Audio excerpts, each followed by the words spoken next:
Chicago, Illinois, in front of the Ford assembly plant, which just yesterday was added to the United Auto Workers strike. This plant, I believe, has nearly 5,000 workers. So it's one of the big plants that is now on strike. So it is a hot day. There's several picket lines, so we've passed at least 3 or 4 different areas with workers striking. I interviewed Shawn Fain, the UAW president, yesterday.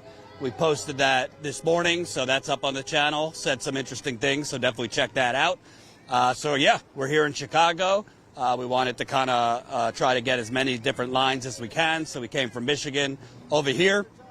Do your patriotic duty and smash the like button. Share this live stream to get this out to as many people as possible. Super chats are also welcome. And if you are in Chicago, come on down to the picket line. We are on 126th and don't know, but Torrance. What's your name? Kendrick. Come on over. So how long you been working at Ford, Kendrick? 10 years. 10 years. 10 years. Were you guys kind of, itching to get on and be part of this strike? Yes. Yeah. Tell me about kind of what the conditions have been in the factory. Obviously, we know about different workers making different wages. Tell me about inside. What was the morale like before the strike? Well, actually, I was in a training class. When I came out, it was really hectic. But nobody really wanted to strike, but had to do what necessary. And people's tired of working next to people that's making more than someone else. It's not fair. And for you, how long did it? You've been here 10 years. How long did it take to become full time? It took me 6 months to transfer. It was like right before our last contract, and I just now got to full pay last week, I believe so. And how long? How many years? I think it was nine years to get full pay. Jesus. For me. I got hurt on the job. I've been actually off since 2020. I got surgery on my left shoulder and surgery on my right shoulder. I got hurt on the job. How'd you get hurt? On the line. Yeah. So being out for so long, did they make it difficult in terms of disability or whatever you were owed? I had a hard time on disability. The $500 a check. So it's rough. But a lot of people don't realize how many people get injured on the line at these jobs. I got injured back to back. So I injured my left shoulder, tore my rotator cuff, came back and tore my rotator cuff in my bicep in my labrum about a month later. So did you try to work through it after the injury? Mm-hmm. Yeah. And you weren't at full pay at that point, so you were kind of like trying to keep going to get to that full pay, even though you were probably hurting yourself more. Yes, sir. Yeah. Tell me about for the wages. I don't know if you got kids or anything like that, but Chicago, it's not cheap to live in Chicago. So with the wages you've been making, inflation, living in a city like this, it must have been tough the last few years. Very, very tough. I got 3 kids. It's hard to support them on the wages that we're making. Can't even afford the cars that they're making. I need a truck, so I can't even afford to buy one. Right. So. And the Ford CEO yesterday came out, not so happy, I guess, about this plant being added. He said that the UAW is kind of holding the deal hostage over electric vehicle plants that aren't even up and running yet. He said the deal they've already offered, which is 20% wage increases, would make you guys like the wealthiest auto workers on earth. I don't know about that. What do you think about that? They call this a family at Ford, but I haven't really been hearing plenty of nice stories about Ford. Yeah, that's crazy. Don't be shy. Yeah, I don't know about that one, but would you be the wealthiest auto worker if you got? No, I wouldn't say so. Lastly, tell me about obviously it's day 2 for you guys, but this strategy, a lot of workers just want all the plants to go out at once. Obviously, the UAW has been doing it a couple here, then 38 here, now 2 more. Do you like this kind of strategy of a couple at a time and, keep the pressure up if they're not improving their offers? Right. I agree with you. A little bit at a time. I don't really know. Gotcha. Thanks, Ben. Yeah, thanks. Appreciate it. By the way, before I talk to somebody else, there's a giant image here of Mother Jones, obviously the infamous labor organizer, particularly of mining back in the 20th century. So big ass Mother Jones. We should say the Mother Jones outlet. She'd be rolling in her grave if she saw what the Mother Jones outlet now has become. So smash that like button, share this live stream so we can get it out. Woo. Get it out to more people. Anybody over here want to talk? Can I talk to anybody over here? Don't be shy now. We're live. Get your stories out. Talk to the people. No? Can I talk to you, ma'am? I'm live. No? Okay. It's fine. So it looks like a tough crowd here. Lively bunch? Yeah, we'll cross the street then. I think they're a little bit more chatty. Do.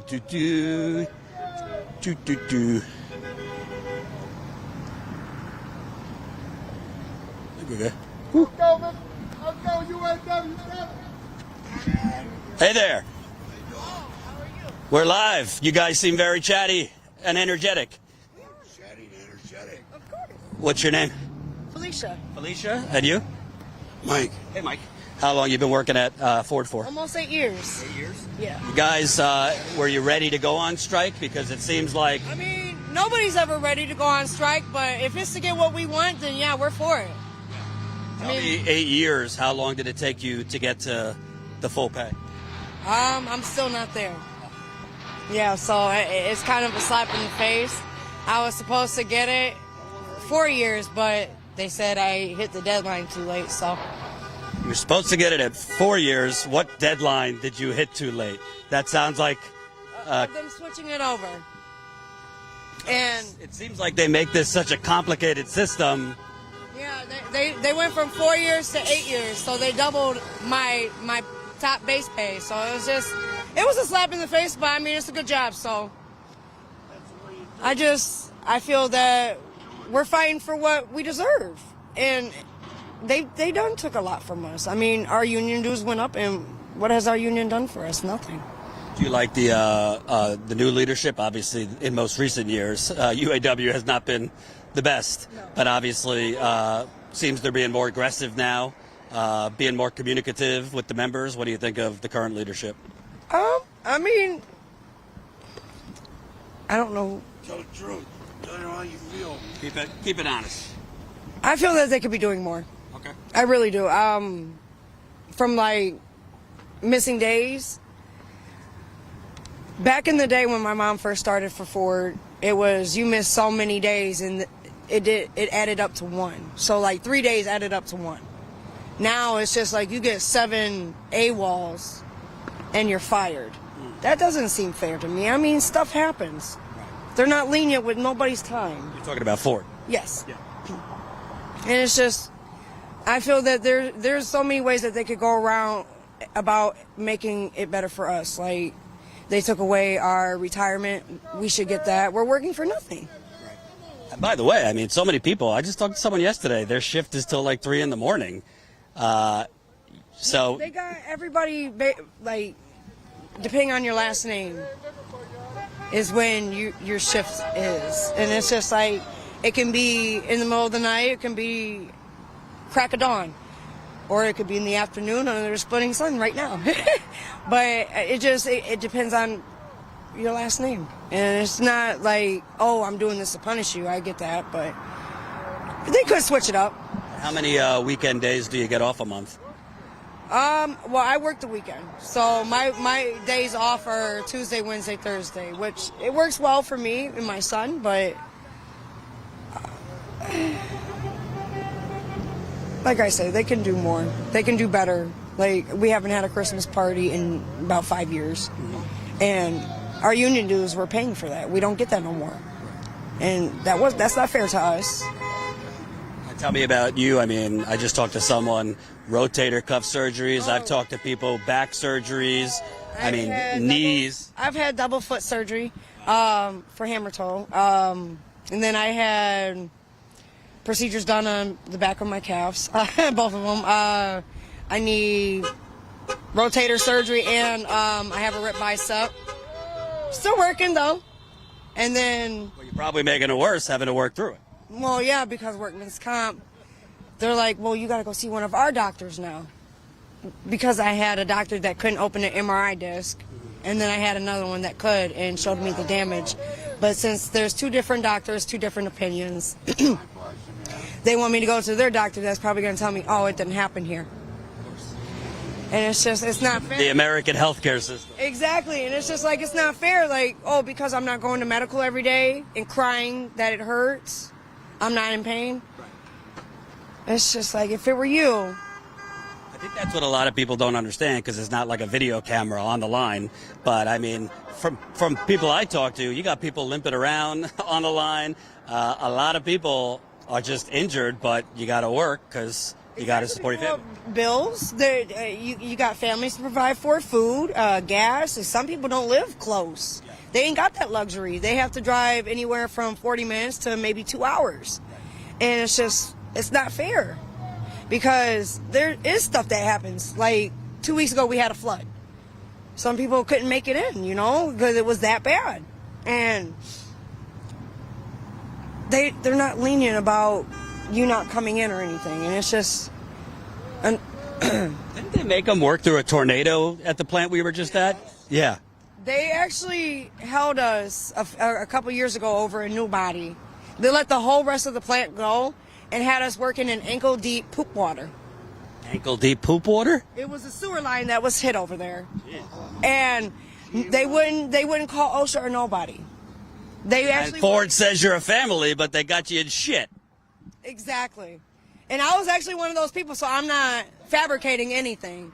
I was over there, and I know I'm short, but it was over my shoes. And it was disgusting. I take it you didn't get any hazard pay for that. No, not at all. They told us it was fine. But none of the robots over there would start back up, but yet they made us stay until our shift was over, just in case the line would move one car. Did they have anybody come in while you were doing it to try and clean this up? No, they did not. They told us that we would be fired. And they said you'd be fired if you didn't continue? If we left, we would have been fired. Yeah, they told us if we walked out, we would have been fired. So I didn't go back to work. I sat on the stairs and waited for the time to be over. I'm not going to jeopardize my health and possibly risk to get electrocuted because you guys want to hope for one car to move. It's not. How's that for being a family? Work through shit or you're fired. I don't know if you saw the Ford CEO yesterday. He came out in a little press conference. Yeah, he was not happy that, this plant was just added. He said that the UAW is holding the deal hostage. And he said that if you guys got what they already offered, you'd be the wealthiest auto workers on earth. What do you think of that? I don't. Come on over. Join the party. I don't believe it for 1 second because Ford is a multi-billion-dollar company. They own the auto industries. They own what's that? Realty and stuff. And it's just like, isn't the football stadium Ford Field? Exactly. There's a lot that they own, and it's just like you guys can afford a 25-30% raise for everybody that works here. There's no way, rhyme or reason, why you guys got your tier 1 people starting off at $16. That's McDonald's people make more than that, and they get paid every 2 weeks. That's ridiculous. They're doing the same work that people's been here for years are doing, or if not worse, because they're the new guy. And it's like, why can't they make equal pay? Why can't you start them off about $20 an hour? That's That's not fair. They're coming here breaking their backs and working for nothing. It's not fair. Tell me about for you. You said you have a son. Yes. It seems like you're breaking your back, literally, but you don't really have a lot of retirement security from this company. I have none right now. I have no retirement security. All I have right now is a 401k. And to me, that's not enough. I mean, I want something to look forward to when I'm older. I mean, I'm 32. I know I only got 7.5 years in, but still, I have a 10-year-old at home, and he hates seeing me in pain. But I try to, like, you know, not focus on it so I can so I don't make him feel bad. You know, I've spoken with people that you don't get that much time off, and the time off you get, you kind of just want to lay and relax, but you got kids who want to do stuff, so you don't really get time to recharge. Hard. Because they're like, oh, Mom, you're off. Let's go do this, or let's go to a water park, or let's go to this arcade, and it's just like, let me suck it up and put my big girl pants on, and let's go have fun. Because even though I'm tired, I still want you to have a life. Even though I'm so exhausted, I don't. All I want to do is just lay in bed and sleep for 5 days. But it's just. Being in here, it feels like you're soulless. You're just coming in doing the same thing, and it's just, you get crap if you miss something, or you get sick and you ain't got time to tell them that, hey, I gotta run to the bathroom. Well, who has time to run to the bathroom when they're about to throw up or have the craps or whatever? Who has time to pull out their phone and be like, hey, I don't feel good. Can you cover my job? I know are the managers here pretty on top of you in terms of like time is money? You don't why you in the bathroom so long? Yeah, there's certain managers that will literally ride around your job and just like police you. Like, honey, we're all adults here. Like, if I miss a few cars, okay, I'll get them when I come back. Like, the line stops when there's nothing there. So it's just like, am I really missing anything? And then they, like, if the line goes down because of a problem, they're, oh, you made us miss out on this many cars because the line was down for 4 minutes. Okay, the line was down for 4 minutes. How many cars do you think I built in 4 minutes? Like, what's the issue with me? And it's not even me, it's the gun or it's the part. And they always want to blame the operator. Like, I work around robots, so if my robot goes down, they'd be like, well, did you pull that part from the same? Well, of course, they're all from the same rack. What do you want me to do? Shit out a new one? And it's just like, you can't blame me for putting on a part that is faulty from the manufacturer. I have no control over that. Do you trust... obviously Ford just got a $9.2 billion loan from the government for electric vehicles. Your tax money. Do you trust that when they open up these plants that they're going to keep staffing where it is? Because obviously a big fear, what the union's fighting for, is to make sure they're not firing people when they open those electric vehicle plants. I hope that they don't. I hope nobody loses their job. I hope they do keep the same people in, but when it comes to Ford, they're always looking for a way out to not keep the big dogs in there, the old timers. And it's just like, because they make more, they know more, and they know what their contracts and stuff, their bylaws are. And a lot of the new people, oh, they don't care. They'll jump. Like, oh, you're going to give us an extra $1,500, or you're going to do this? Cool. They just look at the dollar sign. They don't think of the repercussions or the stuff that follows after it. And it's just like, it affects everybody.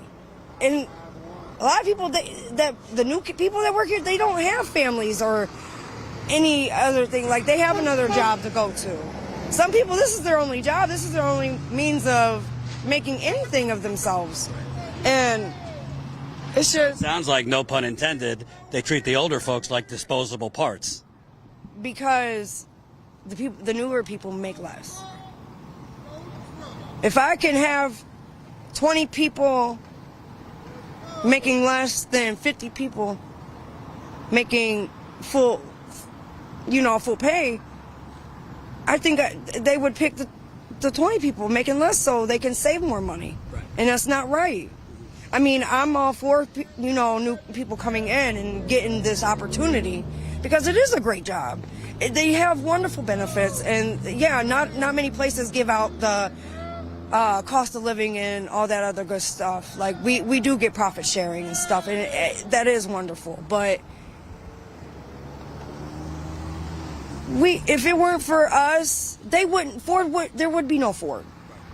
And it's just like they won't come down to the floor and build their own cars. That's why we're here.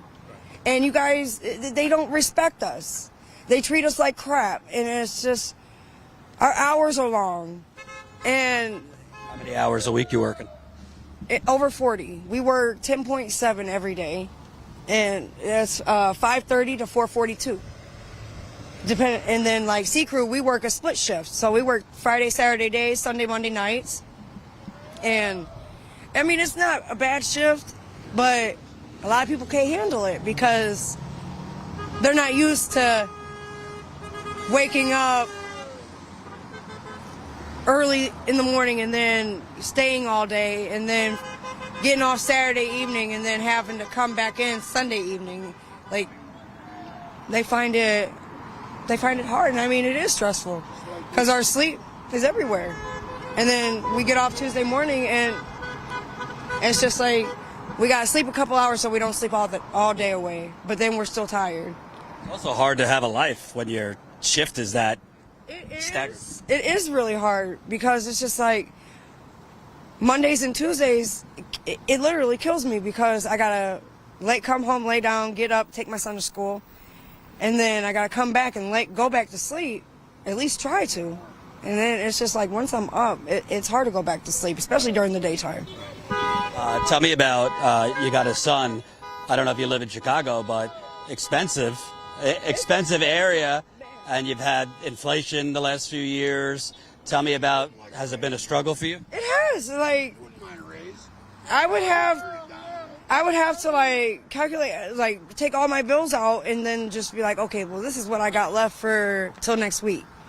And it's just like, crap, I can't go do this, or I have to forget about, put this off doing this just so I can, go do this, or like my son needs a new pair of shoes or something. So now I gotta figure out what non-essential thing that I don't need so I can go buy him a new pair of shoes because his ended up falling apart. Or just something like he comes home with stuff that he needs me to like buy for him for school, like a school book fair. Of course I want him to get all the books he wants.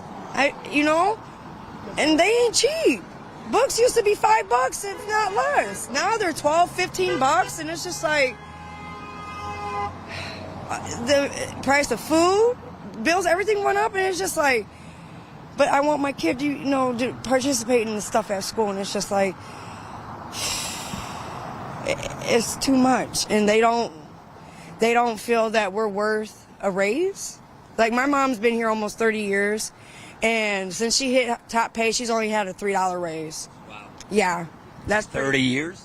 Almost 30 years, yes. She's got, maybe 24, 25, and she's only had a $3 raise within that time frame. For you, tell me, they keep saying that they're offering you 20%, and that's so generous of them. Is 20% enough for everything you've had to give back? I think they could offer more. I really do, because they expect us to build anywhere from 500 to 700 units a day. If you think 20% is what we're worth, then shame on you. But we already lost that. We lost 20%. Come on over. I hear you to the side. I got to talk to you. Come on. I want to talk to you. Smash that like button. Share this live stream. Very important. What's your name, sir? My name is Mike Olson. And I heard you saying that you guys are getting basically abused.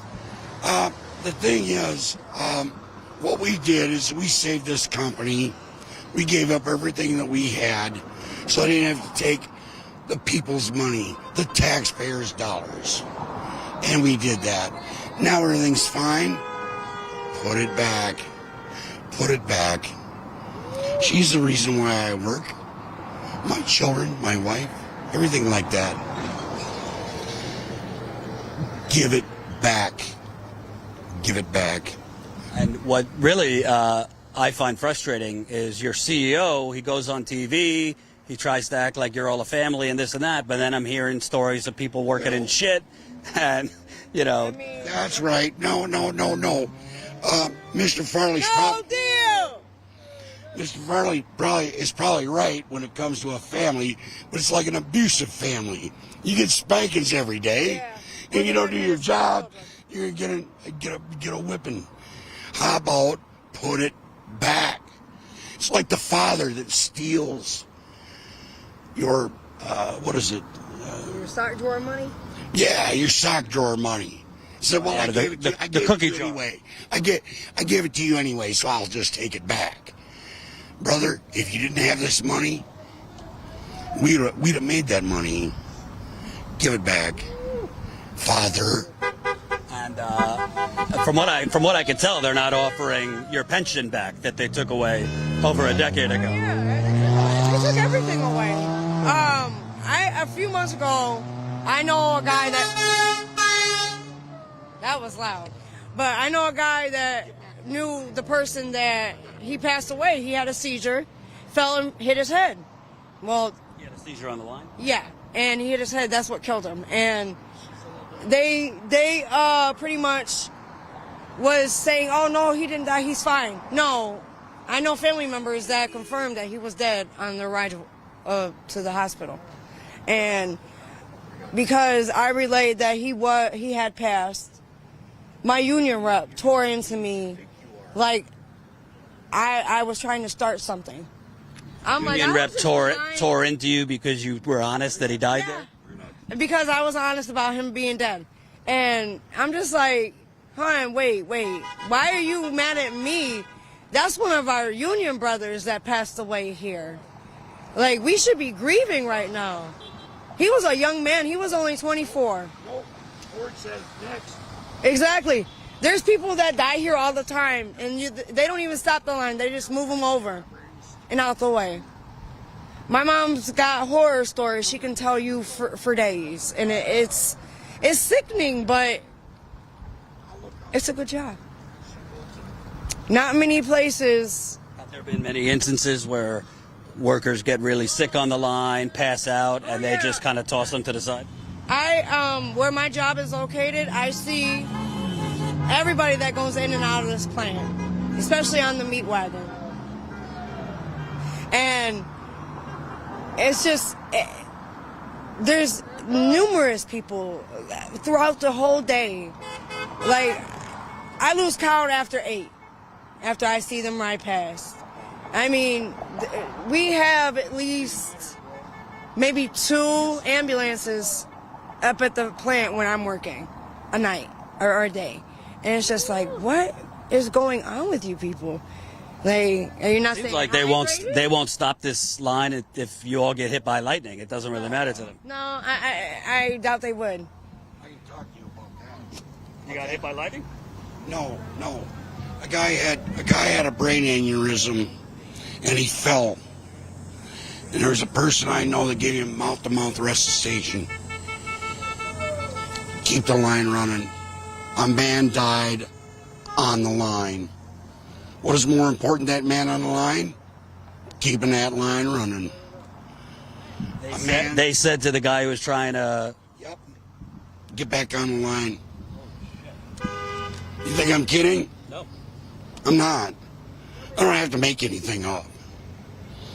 You hear similar horror stories at Amazon and places like that. Oh, yeah, they poop in bags and pee in bottles, and I'm not surprised. They're non-union. You're going to do what you're told or you're fired.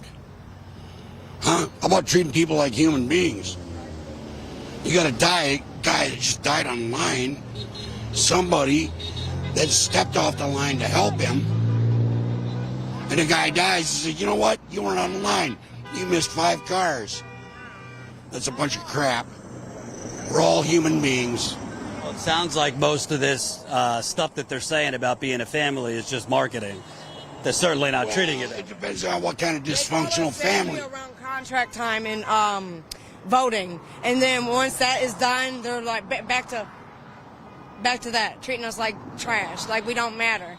And it's just like, but yet if we have an attitude towards you guys, oh, we're in the wrong. Hang on with me a little bit. And it's just, You know, when you talk about we're all family, well, there's a lot of families around here, and a lot of them are dysfunctional. And if you want to abuse your children, is that what we are now? Children? We're a family, right? How about feed us? How about take care of us? We haven't had a Christmas party in about 5 years. And our union dues were what was paying for that. But now all you see them using our union dues for is union trips to Florida and all that other good stuff. And it's just like, but yet we used to get free coats, and like we used to get catalogs. We used to be able to pick what we wanted out. Thank Mr. Ford. Our union fights for this. Our union fights for this, and they say, no thanks, we're a family. We're a family. You can be a little bit cold. You can be a little bit chilly. And then we got new people saying, blame it on the union. That's just what Mr. Ford wants. Basically, they're screwing you on things like Christmas parties, things like that, and then they try to blame it on the union. I wouldn't say that they're screwing us. They're going to take whatever they can get. And we're going to give them whatever they want. And that we'll still believe the lies. We'll still believe the lies. Like my sister says, the union didn't give us. Well, the union only gets what we can bargain for. And Mr. Ford says, oh, no turkey this year because we're a family. Obviously, there's been problems with the union over the years. What do you think of the current leadership? Well, Obviously, it's new. I'm glad you asked. What's your name, by the way? I didn't ask. My name is Mike Olson. This is my fourth plant. I've been with the UAW for 27 years. I'm not elected to anything. But I will tell you, the most common thing is you don't look at our Father Ford. The union did something wrong. No, Ford is going to blame the children and spank the children. Quit spanking the children so we can take care of our own children. It's fair enough to say, I would think. Sounds like child abuse to me. Yes, it is. And you know, when you talk about child abuse, let's talk about child support. When we work for a company, isn't that child support? Isn't that family support? Aren't you looking out for my kids? No, you're not. You're looking out for yourselves. Child support? Support my family. I'm giving everything that I got here. And you know what? You're a bad dad. It's interesting because when he spoke yesterday, the CEO, he made a big thing that Ford, as compared to GM and Stellantis, hasn't sent plants to Mexico as much, as if almost like he's doing you a favor. Right. You know, if I had $500,000 every paycheck, I don't know. I would like to think that I'm nicer than that. But we're a family. $500,000 a week. Yeah. Yeah. 500,000 a week. But we're a family. I would retire. Making that much money a year, $72 million. Well, the CEO's making $21 million, and 29. no, that's GM's CEO. But they made $24 billion last year. Ford. Billion. That's 1,000 times as much. That's 1,000. so sad, though. You know, if I had $1,000, It takes us 400 years just to make what they make in one year. if I had 1,000 children, I'd give them a couple of bucks. You know, I paid child support, and I paid $250,000 over 20 years. These guys make that every 2 weeks. We are their children. We're a family, right? See this? Obviously, this has been going on for a while. Do you want to Do you want to see this spread beyond just the UAW? You want other industries? I'd rather not. I'd rather see them do the right thing. You know, do the right thing. You know, we're a family. Take care of your children, right? Are we your children or are we not? Are you bastard children and you pay them a little less? Or just, I can't use words. What are you going to do? You got the money, $500,000 a week. If I made $500,000 a week, my child support would be fucking ridiculous. But not enough for my children. I'd always give them a little more. How do you think the media has been covering this? Because when I watch the local media, they seem to kind of echo the corporate line. I think that's a very good question. It's a fair question. Because there's a lot of both sidesism. Okay, well, you know, the poor rich folks, you know, look, we're the guys, we're the men and women that make the world go around. We run World War II. So, both sides, really? And I thought we were a family. I thought we were a family. If it's both sides, how about, you know, what do they call that? You get a little money every week from your father. Allowance. So what's our allowance today? Not enough for your children, not enough for your grandchildren. Now, you're talking out both sides of your mouth. It's like, well, we need this and we need that. Shake it up. Thank you, guys. Appreciate it. Absolutely. Thank you very much. Appreciate it. You guys Absolutely. have a great day. You too. Thank you very much. Thank you. Jordan. Thank you for your the time, words Jordan. Jordan, the words got to get out. It's out. We're live. No editing. No editing. Yes, we're all one big family. How about, what is that word? Allowance. Allowance. Thank you. We're the redheaded stepchildren that gets the $2 allowance. Keep smashing that like button. Keep sharing this live stream. You got the pickup truck over there. Okay. Yeah, definitely. Also,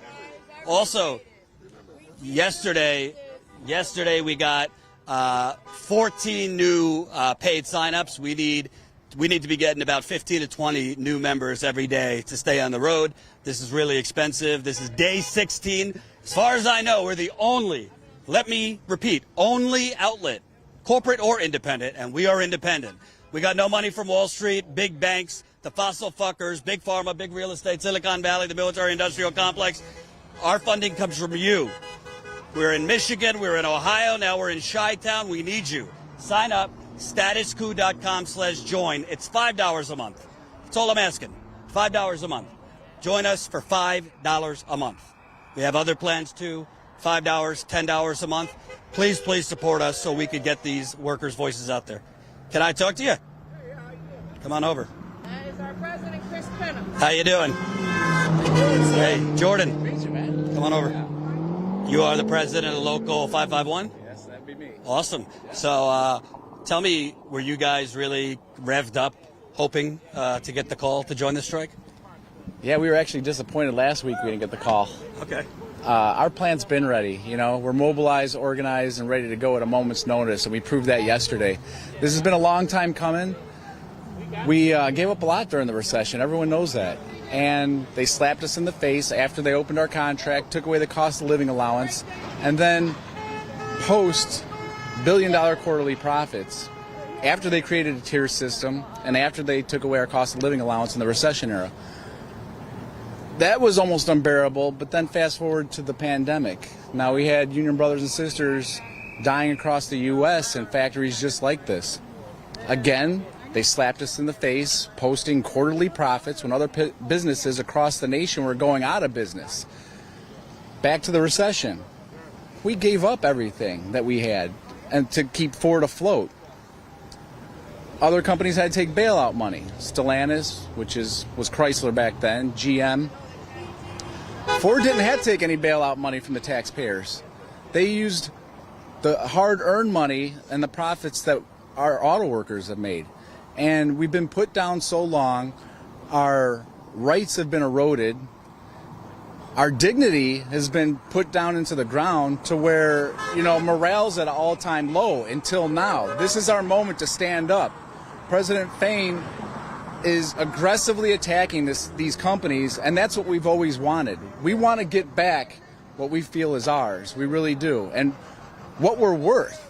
We're not asking for much. We're asking for a cost of living allowance that we used to have, and they gave us a false promise saying that you'll get it back when times are good. Times haven't ever stopped being good. They've continued.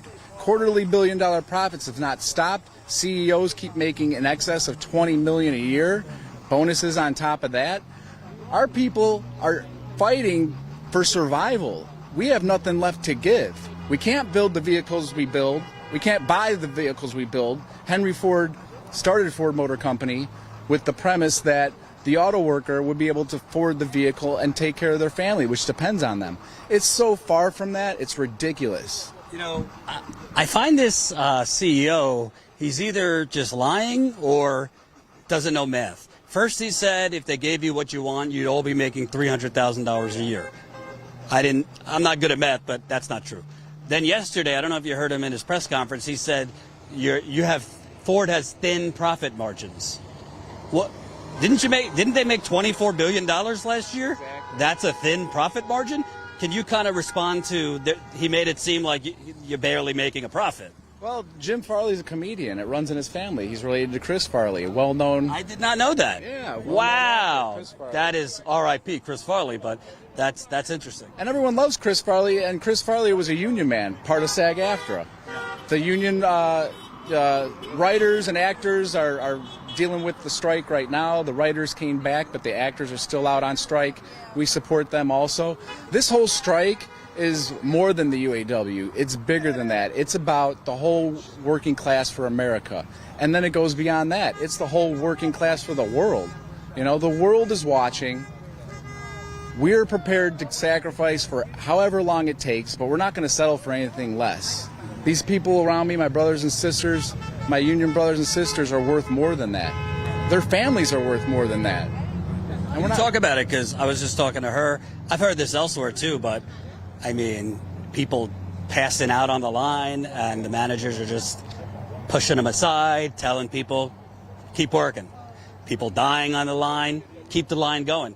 I mean, this sounds like the economic Hunger Games, yet they're calling it a family. Exactly. And this is how they treat their Ford family. I have over a 30-year career here. I've seen a lot. I've been on the emergency response team for over 10 years. I've dealt with death in plants. I've been trained to respond to emergencies. Our biggest goal right now is to keep everyone safe in these high traffic areas. You see, cars want to fuck with people and try and hit them. Not everyone's on our side. That's, public perspective, but it's a hit and run at the Swartz Creek in Michigan facility. Exactly, and we always keep that in mind. We know that in 1986 that a brother from the CWA was struck and killed on the picket line. That's why we wear red, and to show solidarity. But we never forget people we've lost. We have people right now in the street. It's dangerous, and my heart will be crushed if anybody on my watch gets harmed in any way in this strike process. You talk about it. You've been here for 30 years. You've been through all the battles. The thing that stands out to me is the companies promised, hey, you do us a solid 13 years ago. Yeah. We'll give it back to you and then some. Yeah. But now they're acting like if they give it back, they're going to go belly up. Yeah. Something doesn't add up there. It doesn't add up. They use the backs of our labor to have billion-dollar profits, and then we can't go any further without these concessions that we just keep giving up, and they keep eroding and taking away, chipping away at our dignity. I've seen firsthand people die, unfortunately, at work. We had one guy, this is a true story, it sounds unbelievable, it happened this year, died of an overdose on the shop floor. Paramedics brought him back when he was in the ambulance with a shot of Narcan. He came back that very day and posted, "I love my job." That's the loyalty to this company.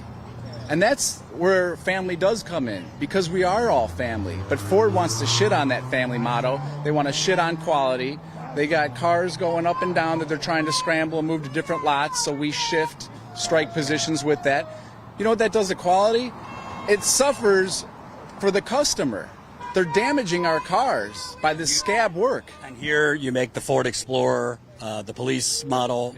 What's the other one? And the Lincoln Aviator. Right. Hybrid vehicles we built. Can you kind of respond, because the CEO, Jim Farley, he made a big thing yesterday that Shawn Fain and the UAW are holding the contract hostage over battery plants that are not in existence yet.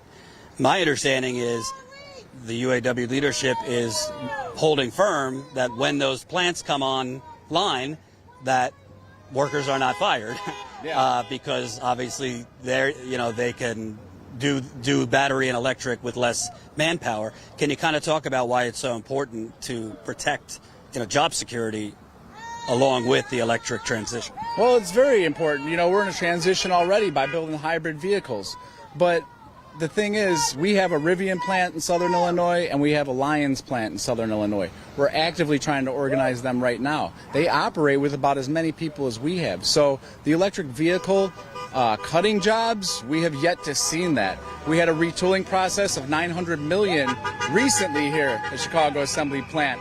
And they added more robotics, more technology, and you know what it did? It added more jobs. So we're not seeing job cuts. We're seeing an adaptation to the EV market, which we know is inevitable. People said the Teamsters were going to disappear in the late 1800s when we transferred from the horse teams, which were the Teamsters driving the horse and buggy, into the combustible engine. We heard that 100 years. That was a myth. 100 years now, we're transferring from the combustible engine into the electric engine. And I'm not seeing a loss of jobs. I'm seeing an increase in jobs. So the future is yet to be determined on how that affects us, but we're talking about the next 4 years right now. And we need a living wage that's going to sustain ourselves and a family and actually buy the vehicles we build. This is nothing but a part-time job right now, and we're sick of it. And this is Chicago. Obviously, you go 20 minutes down the road to the Riverwalk. That's some of the most expensive rent housing in America. Gentrification is out of control, not just in Chicago, but Chicago's bad, and it obviously affects everywhere. I mean, your housing goes up, rent, mortgages. Can you kind of talk about, for you, your workers here, what it's been like? Because even before inflation, prices have been going up, just in Chicago. Yep. So I'm born and raised here in Chicago. I've seen a lot. I've seen the gentrification. I've seen inflation rates, gas prices go through the roof. It didn't affect the auto industry when you're posting out quarterly profits in the billions, though. So, the world's a mess right now, and we're fighting for what's right. We have the United States working class behind us, but we have the world behind us. We have two presidents, one sitting and one past president, jockeying for an endorsement. We should be like a schoolgirl on a prom night holding out right now for people that are going to get our endorsement. What do you think of that? I'm not trying to get too political, but, Biden, okay, he showed up. That's great. I'll give him credit because no other president has. But let's be real. NAFTA, he pushed TPP.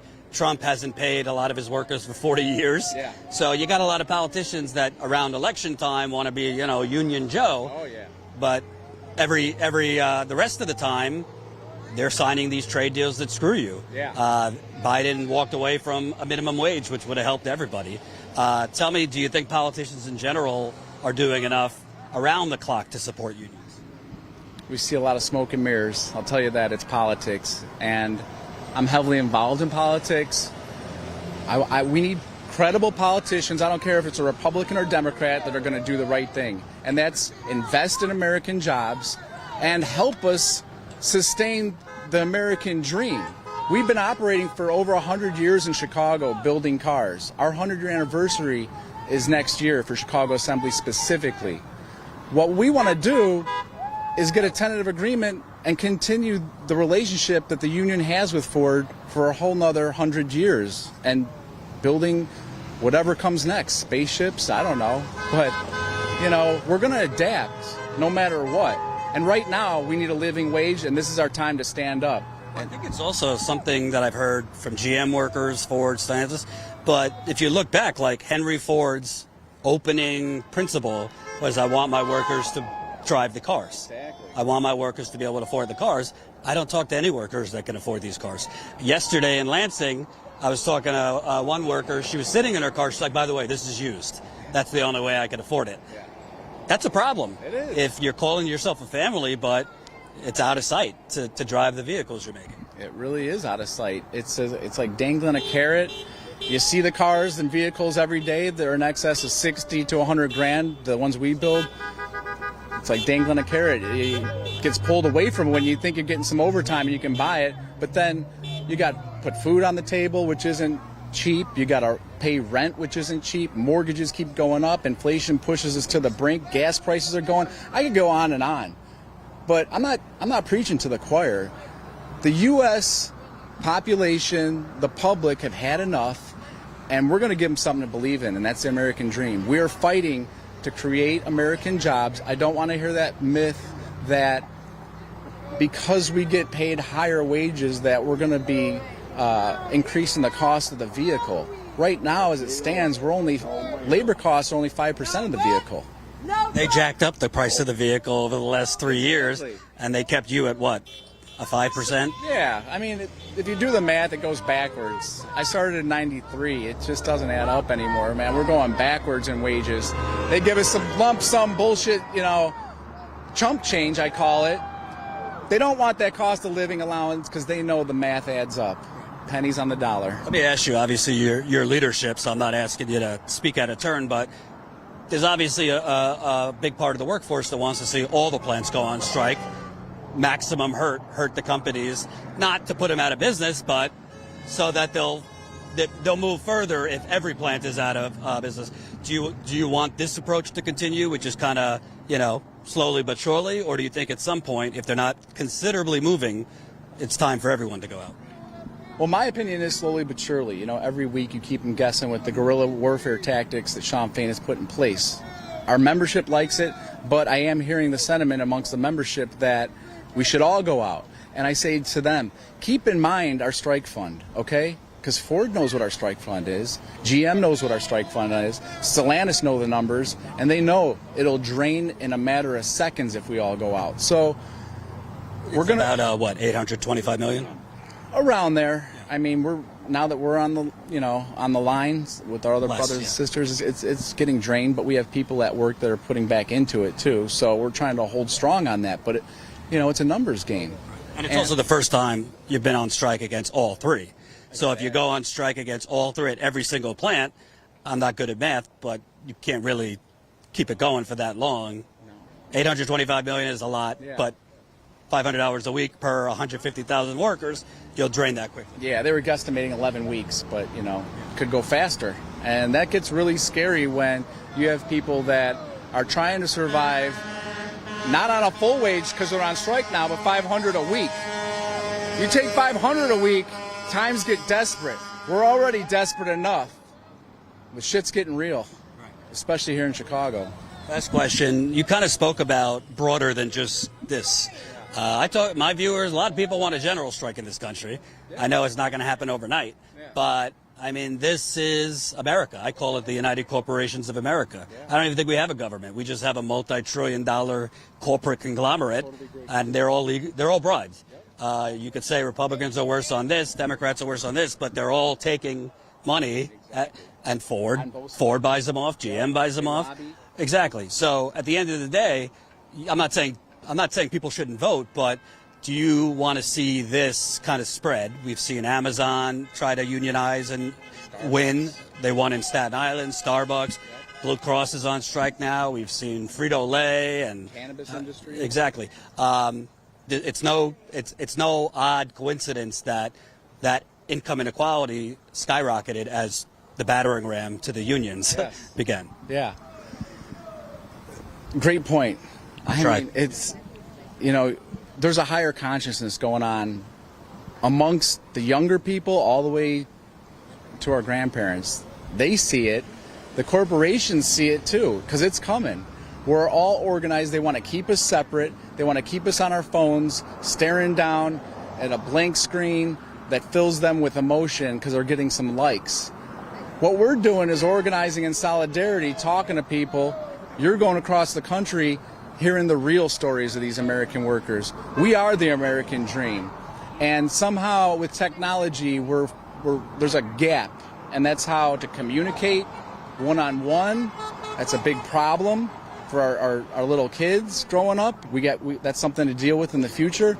But if my wife's watching, she is very militant that my 10-month-old cannot look at the screen. No screen time. It'll kill her. I got to cut it off on my 8-year-old. You know, it's the same thing, man. They're watching YouTube, which, you know, we watch you. So, but there's a lot of... Don't watch anything with the exception of us. All the social media, though, it can be used for good or bad, you know, and it's what you make of it. But that higher consciousness I'm talking about is people are starting to wake the fuck up across America, and that's why we're here today. Amen. What's your name again? Chris Penn. I'm president of UAW Local 551, Chicago Assembly Plant. And by the way, I should tell people, this is not just this corner. So you got, we passed at least 3 picket lines.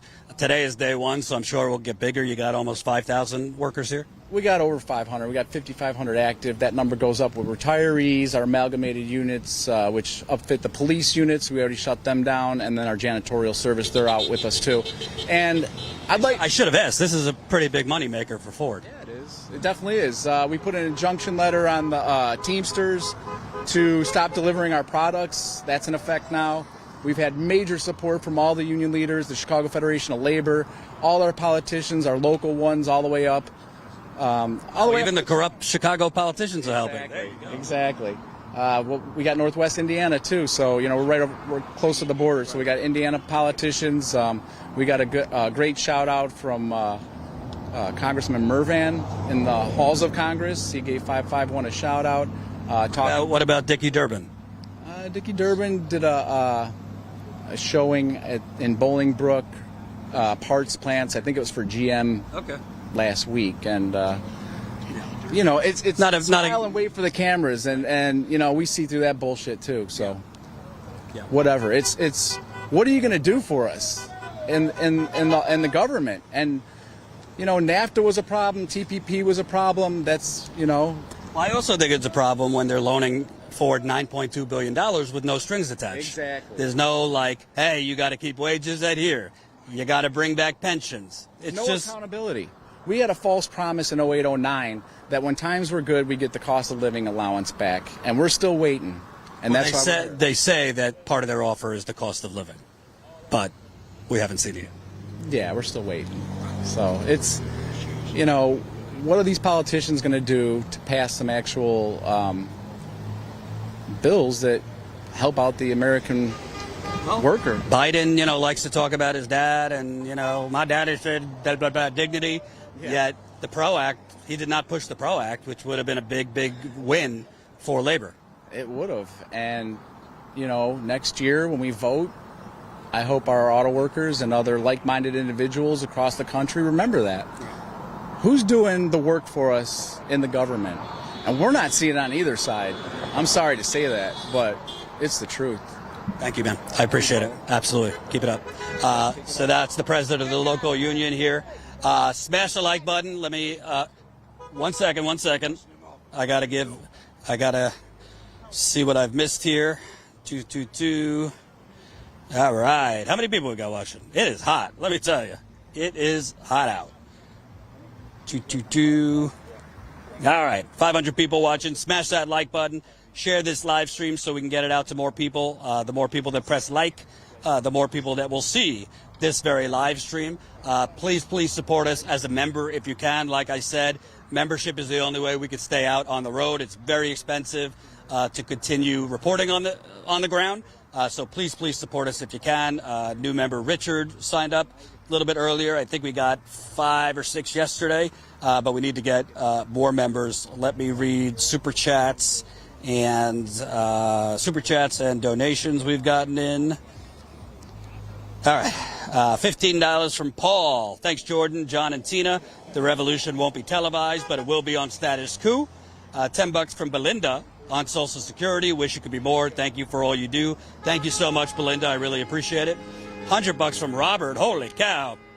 Excellent report about the UAW strike. Thank you. Thank you, Robert. I very much appreciate that. I think I got everything so far. Please smash the like button. Please share this so we can get it out to more people. This is the Ford in Chicago where we're at, but we definitely want to stay out on the ground and cover this as much as possible. You want to say something? Come on back. See it on the ground like a good reporter that you are. That's what we're trying to do. That's what we're trying to do. I got more. Thank you. I got more. Hold on. We got a new YouTube member, Zozo Lewin. Thank you, Zozo. Like I said, listen, I'm not beyond begging. We need more people to sign up. If we're not getting 15 to 20 new members a day, we got to fold up the tent and go home. That's the bottom line. We've already spent, today is day 16. As far as I know, we're the only outlet that's been on the ground every single day of this strike. We've been in Ohio, Michigan, Canada. We were in Canada. Let me not forget that. Now we're in Chicago, but it's expensive. We've already spent well over $7,000 between flights, hotels, rent-a-car, food. We ran over a tire with the rent-a-car, which wasn't our fault, so that's going to cost us money. It's a lot of expenses. So if you got $5 to $10 a month, that's all I'm asking for. It's not so we could go out and have a rave or go to the casino. It's so we could stay out on the ground reporting. So please support us if you can. Let me think I got more here. Okay, new YouTube member, $5 super chat for Mike. Great work. Thank you. Mary, $20. Once critical status ends at my plant, they'll still have us work 9 hours, 5 days a week with 2 Saturdays on and 1 off. So we'll only have 5 days off a month. I have carpal tunnel, tendonitis, bulging disc, and plantar fasciitis. Dan Sneed, $3. Stellantis hired security force to protect scabs. That does not surprise me. They will definitely be trying to intimidate the strikers and protect the scabs. Not a bootlicker, $19.99. Much love. Thank you, Not a bootlicker. Sean, $3.99. Appreciate it. Sean, another $1.99. Thank you, Status Coup. We the workers. Sean, $1.99. Union strong, UAW strong. Big 3, we ain't joking. Sean, $1.99. Fast Eddie, Cat Faye, David Hunter, Chris Arts. And we got a donation from June. That's $25. Thank you. Let me take some water so I don't pass out. Thanks, guys. Let's see if anybody will talk here. Yeah, you want to talk? No. Are you still live? Yeah, we're live. She doesn't want to talk to you now. She loves you, though. Okay, thanks. I'll get you. Can I talk to you, sir? Don't be shy. Come on over. I just wanted to get and see what site you guys were on because We are Status Coup, and we're live. We've been in Ohio on the picket line, Michigan, Canada. We went up when we thought there might be a strike, and now we're over here. So trying to talk to workers and lift your voices. What's your name? my name's Trey Durant. Trey. I work for Stellantis. Okay. So I work for the parts plant in Naperville, Illinois. So we're on strike as well. So I just got off my strike duty.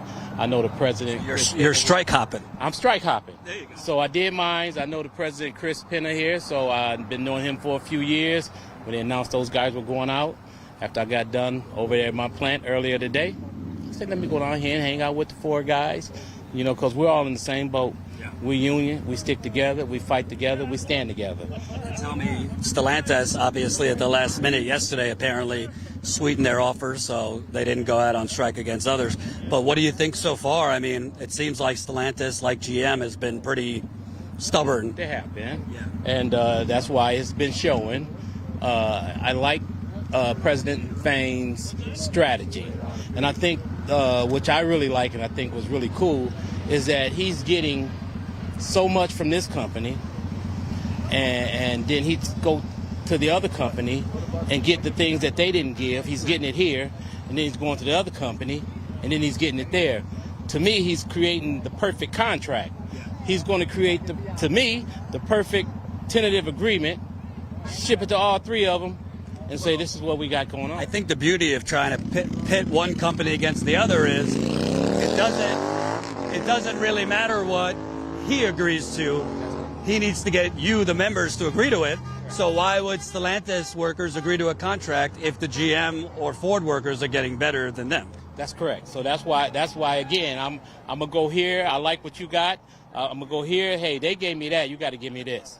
And when you combine it all together, you know, you're gonna create the best deal. That's what I see, and I like that strategy. You know, I hit you here, I hit you there. He's still allowing them to make money. He's still allowing workers to make money. He's not putting everybody out on strike and depleting the strike fund. It's a very smart strategy to me. I love that. I'm originally from Detroit. I know Shawn. I knew he was a smart guy before he became president, and I already know his intelligence. So, and he's got a great team around him, and that's what really makes it. The team itself, Shawn, with the team he got, man. Well, it also seems like a big difference when you compare like the previous UAW presidents, who nobody was talking to the members. People just were left to speculate what was happening behind closed doors. Yeah. He's, you know, giving updates, going to the picket line, etc. So, you know, it makes people kind of give you the benefit of the doubt and follow your lead. Amen. I say that he has kept it all on the table. He ain't put it behind doors. He ain't stuck it in the closet. He ain't behind doing all this, and we just got to wait to the very end to find out what's going on.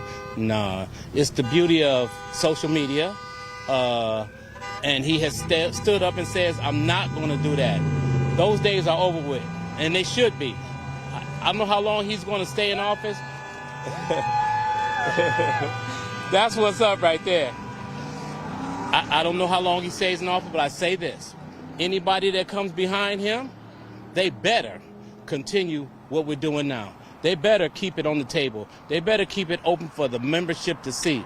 I got, 28 years. I may not be around, down the road, but I'll still be a retiree. And I'll make sure I come out and have my voice heard, too, and let everybody know. Because we get a vote just like anybody else get a vote, And that's something that is important, because retirees haven't gotten any more money in over a decade. Social Security is not exactly rolling in the dough. So retirees are hurting with inflation and, the cost of living, too. Absolutely. And again, I'm going to be there, blink of an eye. We got to take care of the tier situation. We got to take care of the traditional workers that's presently working now. And we got to take care of the retirees. Everybody needs a slice of the pie. They got a big pie. And we just want a slice of it. We ain't asking for the whole pie. We ain't asking for half the pie. We just want a slice. We just want our fair share. That's it. Our fair share. They've been getting theirs. I don't know if you saw the Ford CEO yesterday gave a press conference. He was having a temper tantrum because they went on strike here. And he said that, our profit line is thin. I was like, your profit line is thin? As far as I know, they made $24 billion last year. He's making $21 million. I don't even know what he's making in stock options. Stellantis, too. I think Stellantis made $20 billion. Your CEO is making $25 billion. That's not a thin profit line. And they go talking about, that's a thin profit? Well, but then where's the rest of it at? I understand they have to invest back into the company. I understand end product. I understand all that. But again, we do this off our hard-working labor, off our backs, scraping our knuckles, getting carpal tunnel, doing all the things that we need to do. All we asking for is our fair share. That's it. They still been getting their nice bone, like you say, stock options. They get that nice big profit sharing. Well, they don't get profit sharing, but they get it's their salary. Let's just call it that. It's time to give us what we deserve. These wages that we're getting, people can say, they're overpaid. I beg to differ. Our cost of living went away, inflation went up. It didn't equalize. If we were to go with the cost of living, our wages would be close to probably $40 right now. And that's what he's saying. That's why I stand behind President Fain, because he's saying, look, these are what the workers have done for you guys. They took mine and everybody else's taxpayer money, and they bailed them out. The government bailed them out with our money. Then they got back on their feet. They got these big bonuses. I don't want to curse, but they got these big bonuses. And then they say, forget you guys. Whatever. Nah, give us ours. Y'all back. Y'all they making a killing. They making a numerous amounts of money. But hey, look, I I didn't come out here to talk. I really came out here to go over across the street and speak with those guys. Do your thing. I appreciate it, man. Yeah. What's your name again? Trey Durant. Thank you, Trey. Thank you. Appreciate it. Hey, UAW 1178. UAW 1178 Mopar Parts in Naperville, Illinois. Absolutely. Talk to the people for a minute. All right, guys. Jordan's got to have a private conversation. I'm going to do my best here. Hope everybody's having a good day. Hope you appreciate our coverage. And again, like Jordan always says, we rely on you guys, not corporate funding. So please become a member. Maybe I'll go across the street. All right. Yeah, StatusCoup.com/join. We also have a donation page, StatusCoup.com/donate. Let me go across the street now. Maybe not.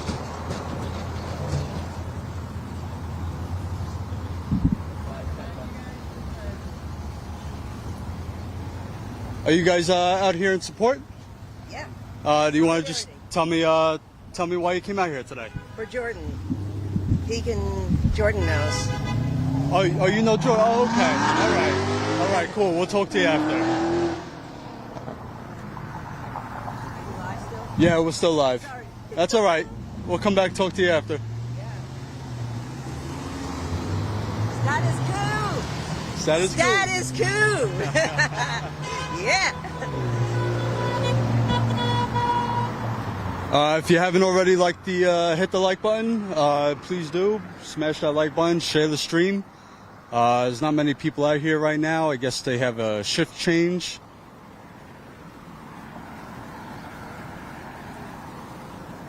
But yeah, it's hot today. Real hot. We might get in the car and drive over to another location where there's more strikers, more workers. There's maybe about 5 or 6 other picket lines. We might go visit them while we're still live, so you might take a ride with us.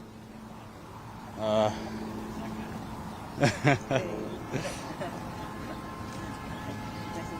still alive. I'll talk to you. Yes, I know.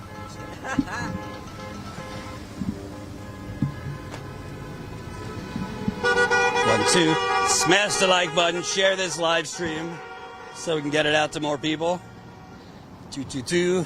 So they go in shifts. So I think the new shift is going to start soon. You got ABC there. Hey, can I talk to anyone over here? Get your stories. Don't be shy. What's your name? Greeley. Greeley? Yes, Greeley. How long you been with Ford? 11 years. Wow, 11 years. So did you kind of start around when the financial crash was going on? No, I started, back in 2012. Okay. Things Things were going better. And how long did it take you to get to the top rate that they make you wait for? 8 years. 8 years. Unbelievable. Yeah. And tell me about now. You are at that top rate, but still with inflation and everything else, it's got to be difficult around Yeah, here. it's still hard, because still with the inflations, we're not getting paid enough and stuff. Tell me about Ford. You keep hearing him talk about how everybody's a family, blah, blah, blah, blah, blah. Yet I'm hearing people pass out on the line. The managers just say, move them over. They don't want to shut down the line for nothing. Obviously, they're making record profits, but they're making it seem like if they give you what you want, we're gonna go belly up. Yeah. Well, I look at being greed, and you want to say family. I look at more so a dysfunctional family, where you got certain family members that only care about themselves. So, it's sad that we had to come to this point, but here we are today. Tell me about before the strike. What was kind of like the morale like in the warehouse? Because I'm talking to people all over the country that they used to be excited going into work, but now it's kind of like it's a lot tougher mentally. Yeah, the morale, we work like 11, 12-hour shifts. You're on your feet. People outside, don't know what we go through. But, the morale, it could be better. We're out here trying to make things better for us. And you hear on media, they say the economy's doing great, unemployment's low. But you talk to, auto workers, these are supposedly, the best jobs, GM, Ford, yet People are working more than one job. People are working 12 hours a day, still having to choose between certain bills. Is the economy doing so great if you guys are basically living paycheck to paycheck? Yeah. Well, I look at that as this wordplay, because unemployment being low means people can't file for unemployment anymore.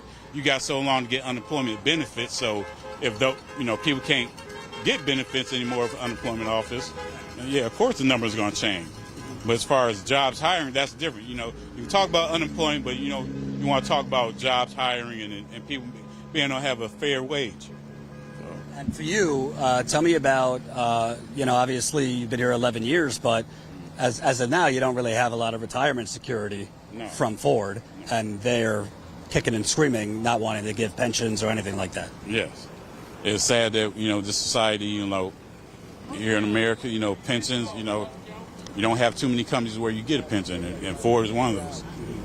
What do you say to people? Because there's a lot of people who say, well, if it's so bad, go get another job. Are there a lot of great union jobs around here that you could make as much and they treat you well? No. That's what I figured. Thanks, Ben. Yeah. Appreciate it. So that's another worker here. Woo! It is hot. Smash the like button, share this live stream. They are out here, and you know what? I covered John Deere back in the day in 2021. It was fucking cold. It was minus, I don't know. Felt like minus 10. Maybe it was 10 degrees out where I was in Iowa that day.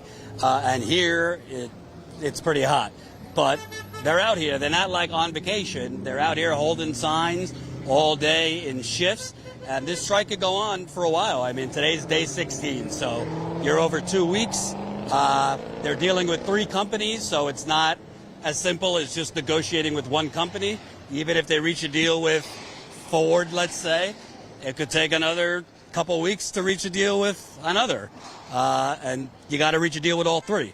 I think, I do know that after Fain announced that they were going on strike at these 2 additional plants, I read the comments, and there was a lot of folks were disappointed because they want everybody at once. I know, certain like Shama Sawant, who I really respect, thinks that's the right strategy. So to me, I mean, I say, obviously people could think what they want, but I do think, the math is the math. So they've never gone on strike against all 3 at once. And if you do go on strike every plant at once, I don't know how long you're going to have that strike fund go. I mean, on one end you could say, well, that's what the strike fund is for. On the other end, strikes are a game of chicken. So if you go out on strike all at once, all 3 companies, the companies, they know how long you could last, so they'll probably just wait you out. If it's 8 weeks, if it's 10 weeks, if it's 11 weeks, yes, they're going to be hurt too, but it's basically whenever the clock stops, who runs out of money first. So that's kind of my thoughts on it. I do think if these companies do not dramatically increase, particularly on the wages and the tiers, if they're not getting closer to like offering 27, 28, 30% wage increases within the next week or so, if they're not dramatically improving the tiers, I think you got to consider going on significantly more plants, but more importantly, the profitable ones, the F-150, wherever that's made, hit them at the plants that make them the money, because maybe certain plants are an inconvenience to be closed, but not crippling to them. You want to start hitting them at plants where if it gets shut down, that's their moneymaker. I know the Ford F-150 is big for Ford. GM, same thing, big trucks. Shore, Stellantis, similar. So, all right, I think we've kind of exhausted this side. Is there another picket line close by? Yeah, we could actually drive on 130th. So we're on 126. We go to 130th. They should be there. All right, let me see if I missed anything. Hold on. Also, I think Kat has a few words she wants to talk about. On camera? Oh, cool. Yeah. Catherine, do you want to come on? Whew. Status Coup. There you are. Catherine, I should tell you. Over here. CB. Oh, CB. Excuse me. CB, I should say, has been helping me the last few months edit my book. So thank you. Tell me, you're from around here. Yeah. This is a big ass plant. How does it feel to see your union brethren here finally fighting back? It's amazing. Now, the reason why I want to say something is because we are not a union. We haven't done union work. However, the work that we have done is the factory type of working. And when you work in factories, this is a problem. It doesn't matter whether you're a factory worker in a union or not. You are on a set scale wage. You are doing a lot of work, hard work. You don't get breaks. I mean, the Amazon thing isn't the only thing. What happens is, let me give you a story. My husband was an engineer making big bucks because he has a master's in engineering. One of these private equity firms came in, bought up his company. It was like they merged it with other companies. Now that you've got the merger, what happens is and hold on, I've got you in my ear. I am going to have to I am so sorry. I am here. Take that. Okay, I've got you in my ear and delay, and it's horrible. Anyway, so my husband was doing a lot of work on engineering, and it was high pay. And yet we were still struggling. And I'm going, what's happening? How is this happening? And we were watching the middle class, even we were upper middle class. We're watching it go down, down, down. It is the same thing over and over again. And so when this private equity firm came in, they merged the two companies. They had duplicate roles in lots of the positions. And so they had to get rid of people. My husband was near retirement age, not near. And they're like, okay, he's making too much money. He's out. So now here he was, and it was right before COVID, and it was a really tough job market even then. It wasn't as bad as after COVID, but still, for an older person, you just cannot find, age discrimination was there. He had one interview where they actually said to him, hey, we really need some younger blood in here, which we understood. I mean, there aren't enough engineers, and so that's good. But at the same time, he just couldn't find something, but he needed work. We were on COBRA because he hadn't yet hit the retirement age to get the Social Security and the Medicare. So next thing you know, we are trying to survive on that COBRA thing, which was I think it was $600 a month. I mean, biggest scam in healthcare. Yeah, and while on unemployment, it was ridiculous. And so now he finally gets a job. I say finally, he had to take a job. So he takes a job. He is doing not engineering, but he's a tech, and he's doing QC in the engineering department. Okay, so now he's got this job, and it's paying $14 an hour. Okay, so he's working, and COVID comes in. We're like, yes, okay, he can go on to his unemployment, but still have a job waiting for him, whatever, and he can keep looking and everything. No, he was an essential worker. So now he's working away, and then all of a sudden he gets exposed to someone who had COVID. He did not catch it, but because he was exposed and he was an hourly worker, they told him that you have to stay off for, at that time it was like about a week and a half or something like that. So now he is off, not able to collect any money. So he can't collect unemployment, he can't collect his paycheck because they put him on COVID leave. So now he's stuck, and we were really hurting, big time. And then I should mention that's the reason why I talked about this. The factory life. Now, he's actually gone to a much better place. It's not a union shop, but it's a great company. But either place, when you're stuck on a factory job, I don't know if anybody understands this. When you're on a factory floor, you are part of a chain. You're a link in the chain. You've heard some of the workers talk about this. You can't stop. You can't do something else. You don't got a desk. You don't have a desk, you don't have a phone, you don't have a private place for you to go, you can't relax, you can't do anything. You have got to keep going.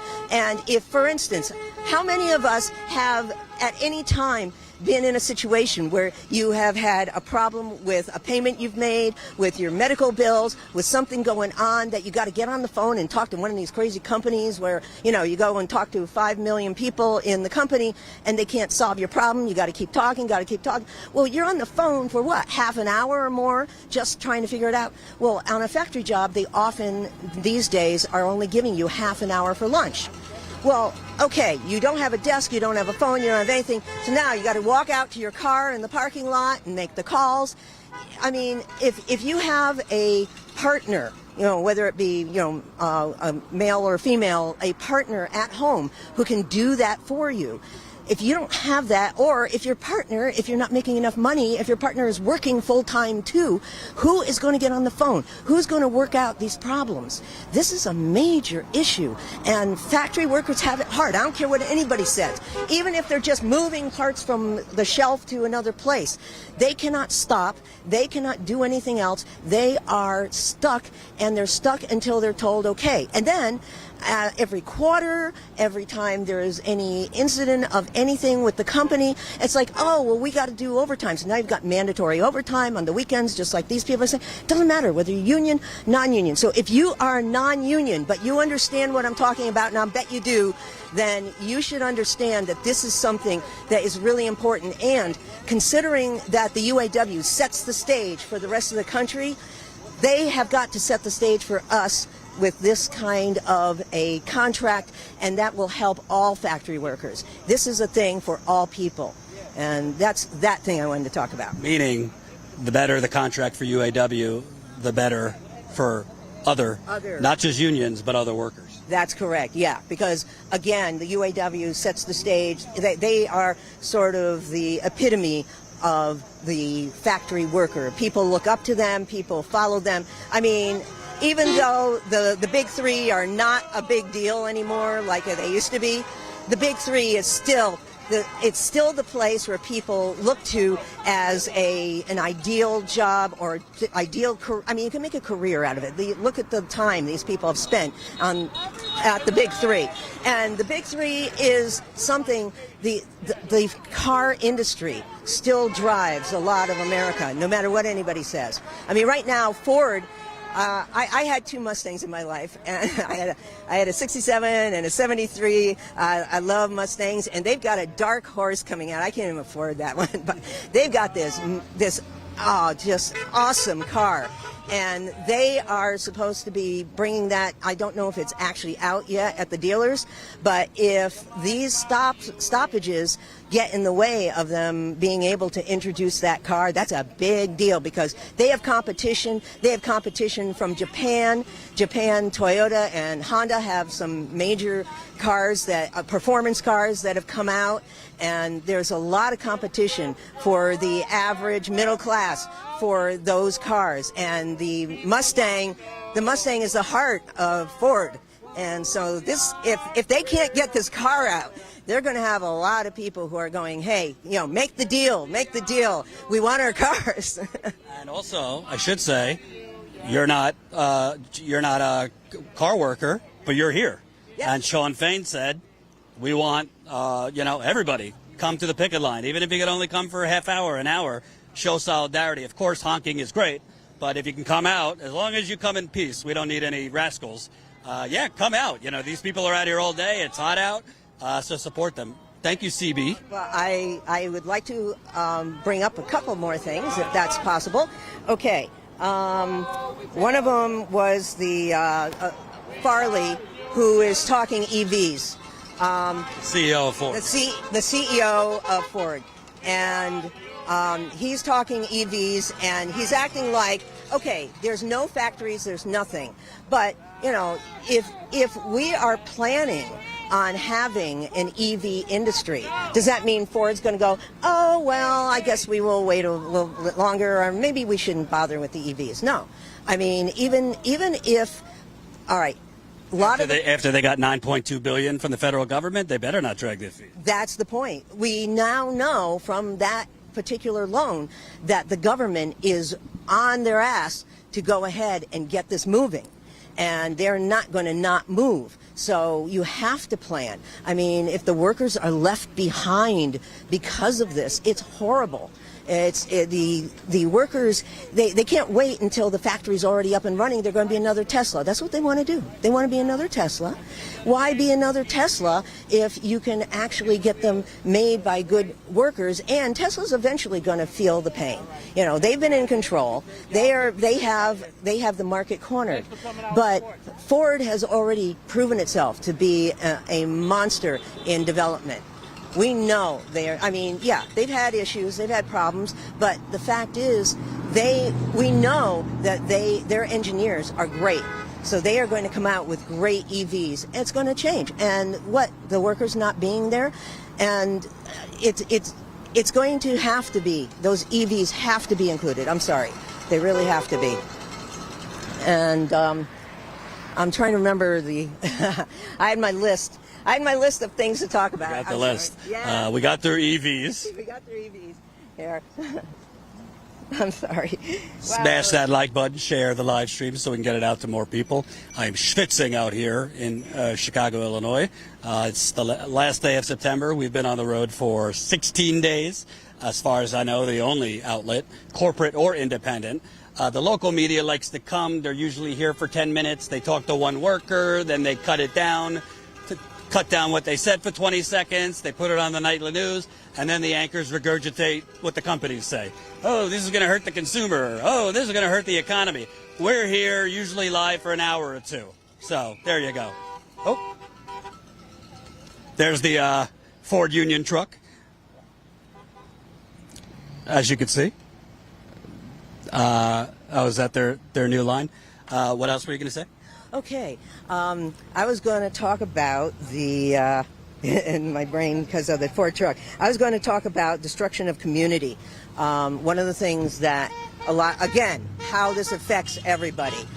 If the community is not upheld, and again, we've heard lots of people talk about this, but this is so important. I mean, the American experience, again, how do we have a middle class if every time we turn around, everything is going to China or across a border or whatever? And if the workers aren't making enough money, and that ties into the other thing as part of this, we see a lot of stats where there's plenty of people in jobs, there's lots of jobs. Has anyone noticed that with all of these people on the UAW and other places who are on lower middle income workers, they're having 2 or more jobs. So when the economists say, oh, look at all the jobs, hey, you got to factor in that a lot of those jobs are going to the same people. They are holding down multiple. It's not just the fact that they have low quality jobs like the Uber type stuff and whatever where they don't have the benefits. They are also taking a lot of jobs to makes the economy looks good, but the economy is not good. Those jobs are really they are being hold on. They are And also for these workers, if you're working 10 hours on a shift here, breaking your back, I talked to someone in Wayne, Michigan. He's working 16 hours a day between the Ford in Wayne, Michigan and his second job. I mean, you might as well be a zombie at that point. You're working 2 jobs, 16 hours a day, you have no time for your kids, no time for your spouse, no time for yourself. Well, that's exactly, we experienced the same thing with my husband being on the line, is that what they were talking about, especially, it's not just that you don't have time every day, but if you could carve out some time on the weekend, but if you're working 6 or 7 days, even if you're working 6 days, you don't have that time for your body to rest, to recoup, to be able to recharge and get back to, and be able to do things. I mean, the kids want to go somewhere or do something. How are you going to do that if you just are exhausted, if you're just, like you say, a zombie? Now, one of the other things, the last thing I want to talk about, thank you for your time to hear me out, because I think this is important. The cost of cars. They keep talking about the fact that worker wages impact the cost of cars. Well, we've already heard Fain say that it's only 5 or 6% of the whole price of the car. But I want to get everybody on board with something, and that is, one of the things that's happened is that when we went through COVID, the dealers and manufacturers realized that they could sell or get a lot more money by selling fewer cars at higher luxury prices than selling a lot of cars to the lower end consumer. Now, what happens is lower end consumers who buy cars they can afford and they have a great experience become loyal buyers. But the dealers and the manufacturers don't care. Their model found out during COVID, gee, we have so few cars, we can jack up the prices, and with just 1 or 2 cars, we can make what we'd make if we sold 10 cars or 20 cars. And the dealers have been taking advantage of this. There are markups on a lot of cars. I am on forums online looking at some of the comments of people, and it's like, where do I find a car that's at the manufacturer's suggested retail price? You can't, because they are marking up the cars because they can. And, you know, if you see the car prices go Keep up... it while keeping the workers' wages pretty much flat. Exactly. I mean, the workers' wages haven't come up with it. And why would they bring up the workers' wages if they don't have to? That's the problem. This fight is so important because you got to force their hand. They are not going to do it without it because they had all this time after COVID to lower the prices of cars and come down. In fact, several manufacturers, including Ford, have actually discontinued low-end cars. They just discontinued. Oh, it's not making enough money. So now the average price of a car right now is $50,000. That's not middle class, and if it is, it's not our middle class. You can't afford a $50,000, and the average price due to the increased interest rates and all the other factors, the average price for a person who is financing a car is $900, and that's $900 a month. Again, where, how? But people need their car. You need a car. It's not like a luxury item. I'm sorry. It's not a luxury item. And if all the low-end cars are gone, what can you do? And I mean, I was recently in the market for a car, which is why I know a lot of this.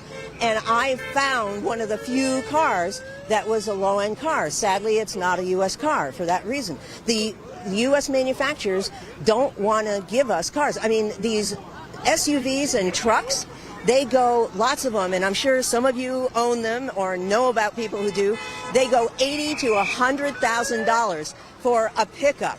I mean, wow, that's supposed to be middle America. No wonder none of the workers I'm talking to could buy them. That's exactly my point. So when you hear the workers say, I can't afford, it's not because, I mean, yeah, a worker who is working on an airline isn't going to be able to afford an airline. But these workers are working on what is supposed to be the core of the middle class vehicle. And those vehicles are beyond their ability to pay. And that is wrong. That is not fair, and that is what Fain is trying to get back at. Is okay? They gave up. These workers gave up their benefits. They gave up their retirement. They gave up all these things. Their cost of living, and thankfully they have it back. The COLA is back with one of the manufacturers, but even so. They have given up so much that they are, with the rate of inflation at 20%, their 6% raise over the same period of time puts them behind. And I know people have said that, but that factors into whether they can afford the cars that they're buying. But again, these are middle-class cars. This is what you want. You want your home, and you want your car in your driveway, and you want to be able to get to work and do your work. And yeah, people who are watching, as I see Jordan checking, people who are watching, please, we wouldn't be here if Status Coup hadn't told us about this. We wouldn't be supporting the workers like we are if it hadn't been. So please get to Status Coup. I guess you do statuscoup.com/join. Join. Do you see CNN here? Do you see the local media here? If they are, they're here for 2 seconds. Yeah, it was 2 seconds. They got pictures of the workers and went away. It was one outlet, and the workers have their stories. Hopefully, you've all been listening. This is the place to be to get that information. Please.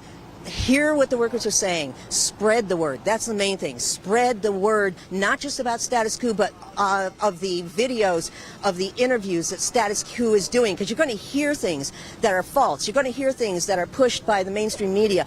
There are people who are not paying attention or only get their little few seconds of news on the mainstream media, and they catch their cable news and say, okay, I got it. I know what's going on. No, you don't know what's going on. Let them know what's really going on. Please share this. Share the workers' stories. It's so important. Thank you, CB. Appreciate it. Smash the like button. Share this live stream. New member just signed up. Lauren, Richard signed up. Hey, I will get down on the ground and beg. We want to stay on the ground to cover this, but we need more people to sign up.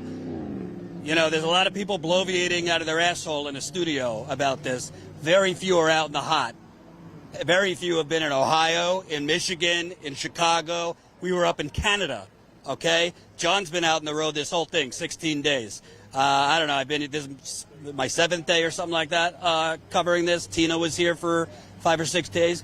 It's very important to be out here because as far as I'm concerned, do you know a more important story right now in the United Corporations of America for the working class? Forget political terms, left, right, forget that. For the working class, whatever is left of it, this is the most important thing going on because this is the thing that could actually make a material, structural difference. These are contracts. The wins that they get will be a contract, and they will have effects for other industries. Like CB said, it has a domino effect. UAW, the contract they get affects other industries. Who else? John, who else wanted to talk? Jason Wacko? Hey, Wacko. What's going on, man? Jordan, nice to meet you. Pleasure to meet you. You're VP of the union? President of the local, yeah, 551. How long you been with Ford for? 25 years. So you and others, I'm talking 20 years, 25, 30. It sounds like you guys are ready to join, and really this was long overdue. Yes, I mean, we've been ready from day one when the contract was going to expire. Everybody thought it was it. Well, we got the pass on that one. You know, Michigan went out for us. Then the next week, Ford decided they were going to play ball a little bit, so they didn't get hit. Well, then they got a little comfortable, and then they decided they were going to sit on their loins. So Shawn Fain decided to slap them again. And, yeah, let's go ahead and hit them where it hurts. We'll take out the Chicago assembly plant and really put some hampering on their budgets, you know. So tell people about this plant. You got over 5,000 workers, Ford Explorer, the police model. You guys got some prideful workers from the people I've been talking to. Yeah, I mean, not only that, but we also do the Lincoln Aviator. And that Lincoln is a very luxurious line. Your quality on that has to be through the roof. Right. So, yeah, it's just, everybody that's there, that's been there a while, they take a lot of pride in their work. Some of these young people that have been here, they haven't got to experience that because they're not getting paid. They didn't have what we had when we first came in, you know. We had a good job. This was a good job. This was something to be proud of, to get into. Now people are coming in, and they can kind of fluctuate. So we bring in 30 people in the training center in a week, and we retain about 3. So what does that mean? Okay, we just wasted 2 weeks of money training people, and now we keep 3 of them.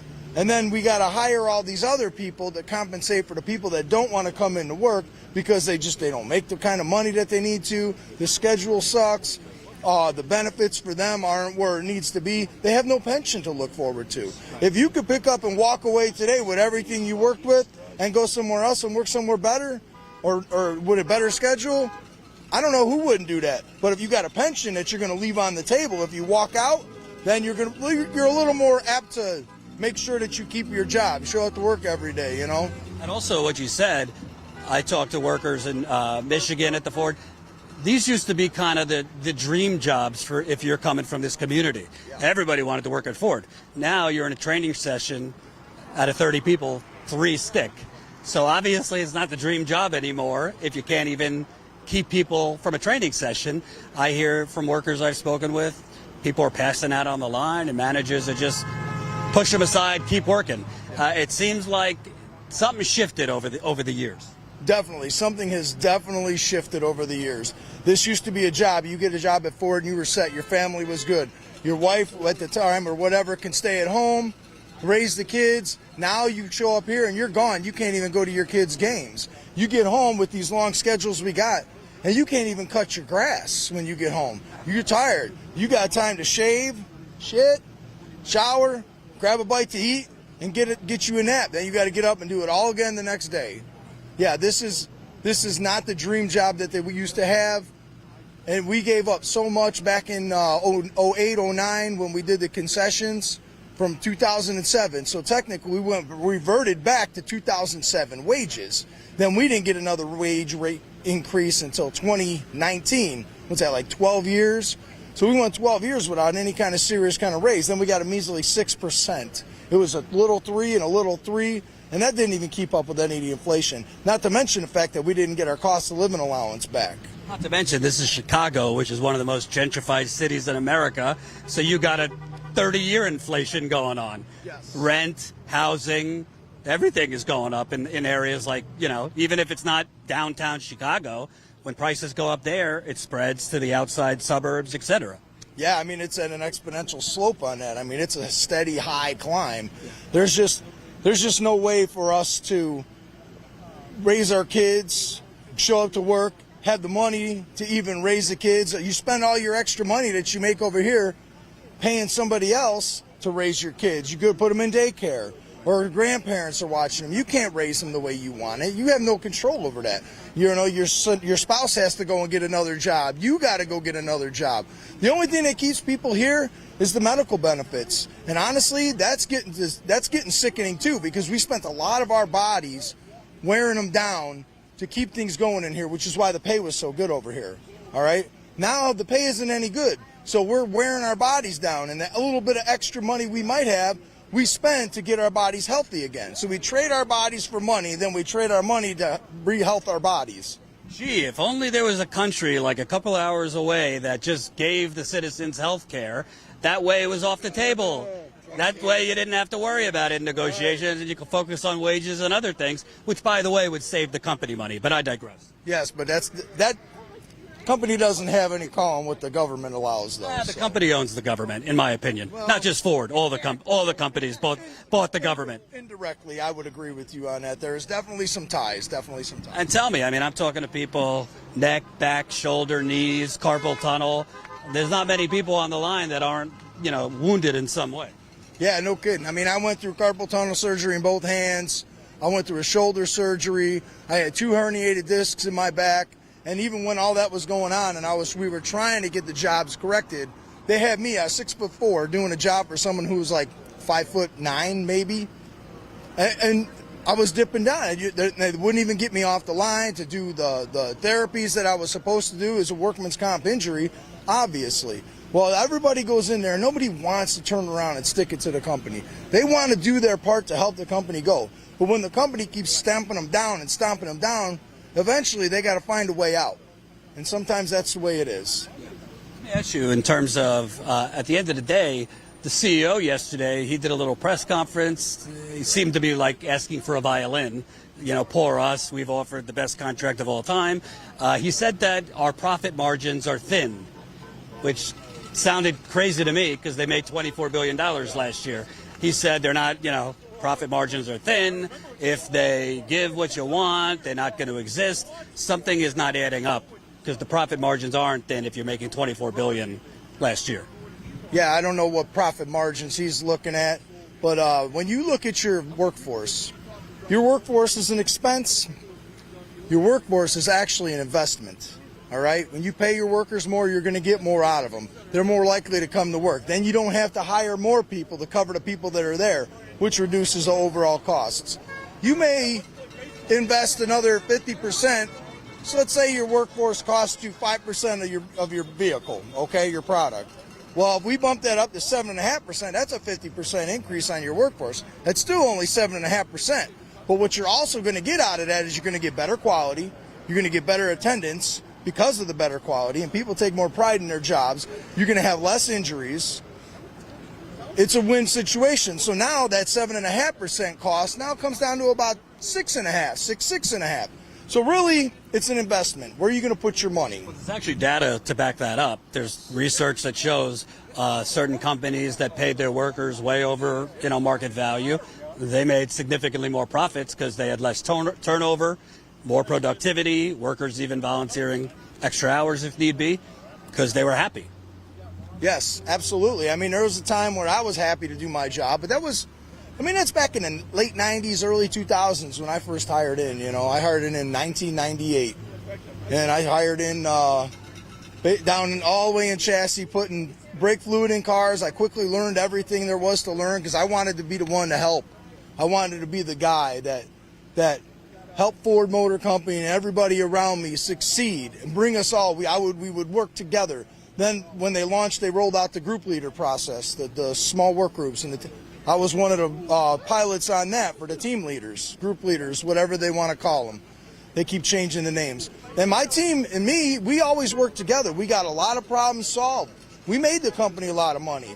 And now they just, instead of supporting their small work groups, they just dump on them. And there's no drive for anybody to do any better. All they want to do is come in, get out, and go home to their family at this point. My last question, we're on day 16, obviously only the second day for this plant, but who knows? I mean, this is the first time it's ever been against 3 companies, so this could go on for another week. It could go on for 3 months. Who knows? Tell me about your workers here and kind of the wider UAW. Are you guys ready if this is going to take another month, 2 months? How long, morale-wise, do you feel you could go? All right, so let me put it like this. One of the major hang-ups I got right now is about the EVs. They don't want to give us any product on the EVs. So what are we going to get? When you say product, they don't want to invest further in the EVs?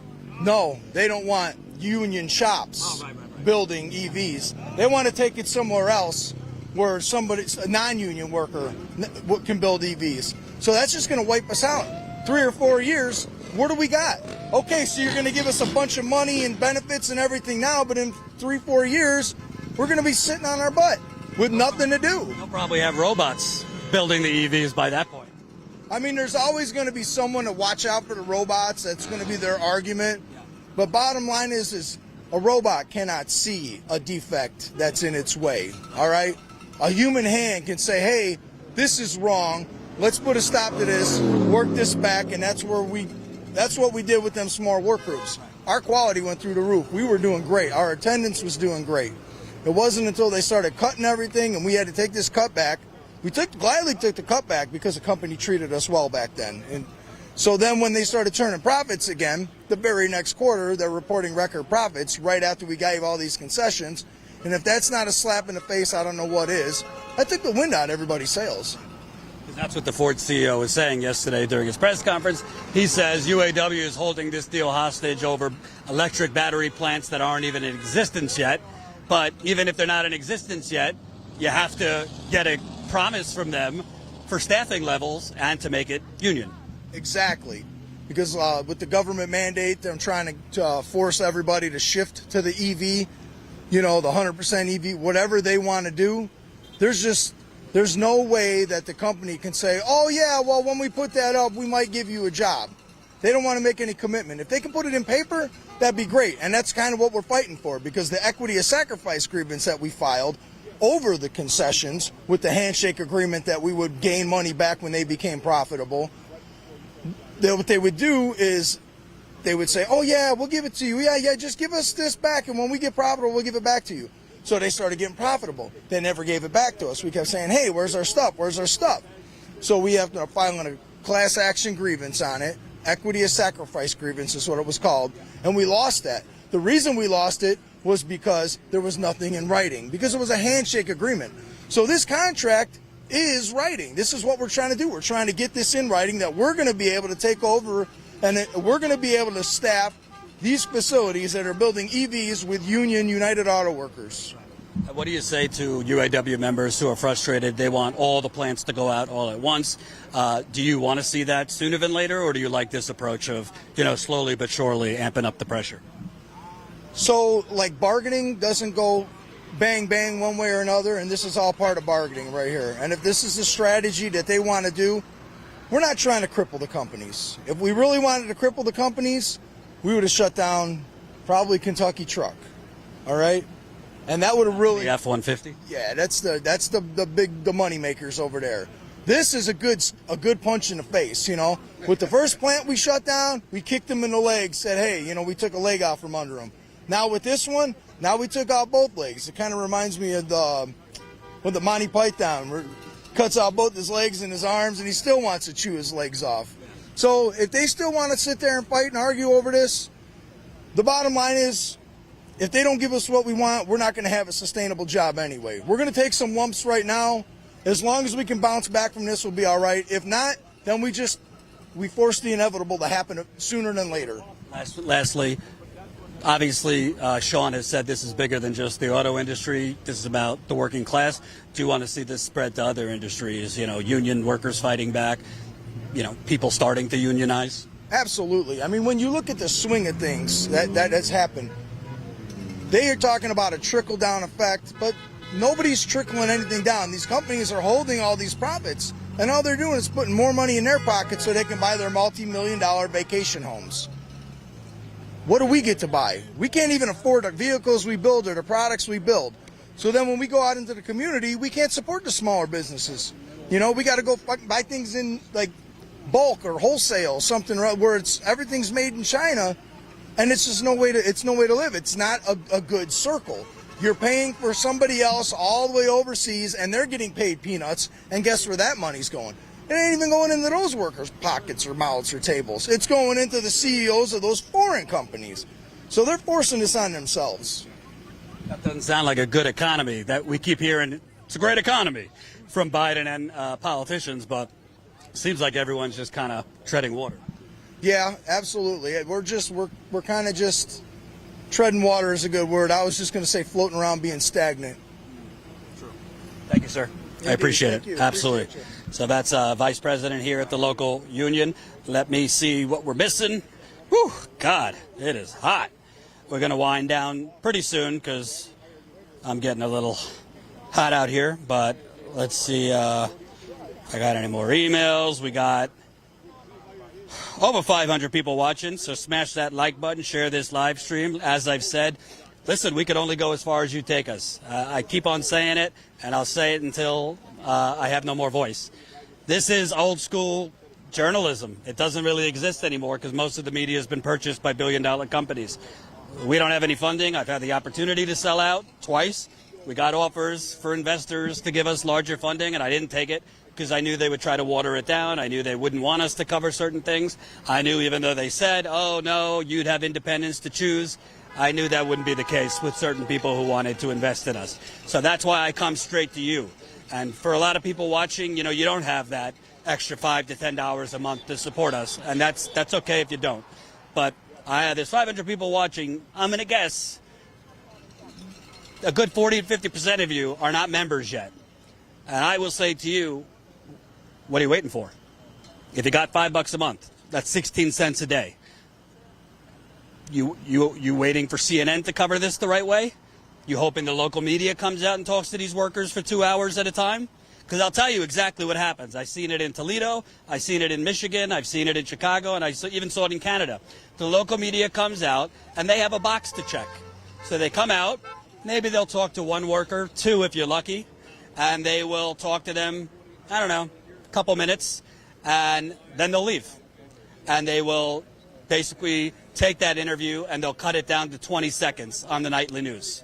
And then after that 20-second clip, which is usually kind of out of context, then the anchors will regurgitate the company lines. Well, you know, this might hurt the consumer. Oh, this might hurt the economy. Well, here's a thought. These are your consumers. These people are consumers in the economy. The economy is workers. So these aren't like separate from the economy. They are the economy. And most of the anchors and journalists talking about this make six figures that are doing very well. I don't make six figures. I would have if I would have stayed in corporate media, but I chose to do this. So the bottom line is we need you. If we can get like 15 to 20 signups a day, yesterday I think we got about 13 or 14. If we can get about 15 to 20 signups a day, we will be on target to stay out here. And that's how we build beyond this. Independent media, we could only cover other things. I've been to Flint almost 20 times. I'm writing a book on the Flint water cover-up right now. Lewis has been to East Palestine covering that disaster that the media has already forgotten about. John has been covering things nonstop for years. The only way we could afford it is you. We're not staying at the Plaza Hotel. We're not flying first class. We do this kind of bootstrap. So please, please support us if you can. Let me read whatever I missed. Colin, if you sent me something. See this sweat here? That's real sweat. My wife is going to get out of the sun. All right. Thank you, Shawn, $1.99. UAW and Status Coup. Let's keep this show rolling. Appreciate it. Humorous, $5. Shawn Fain for President of America right after he deals with these idiot corporations. Thank you, Humorous. Shawn, $1.99. Humorous. Big 3 Robin US, we will get ours. Thank you. Shawn, $1.99. Viva Shawn Fain. To hell with Ford's lies. UAW, WEVU. Shawn, $1.99. We're with you, UAW. Status Coup. All right. YouTube. Humorous gifted 2 memberships. Thank you, Humorous. Das Post Fleiss donated. I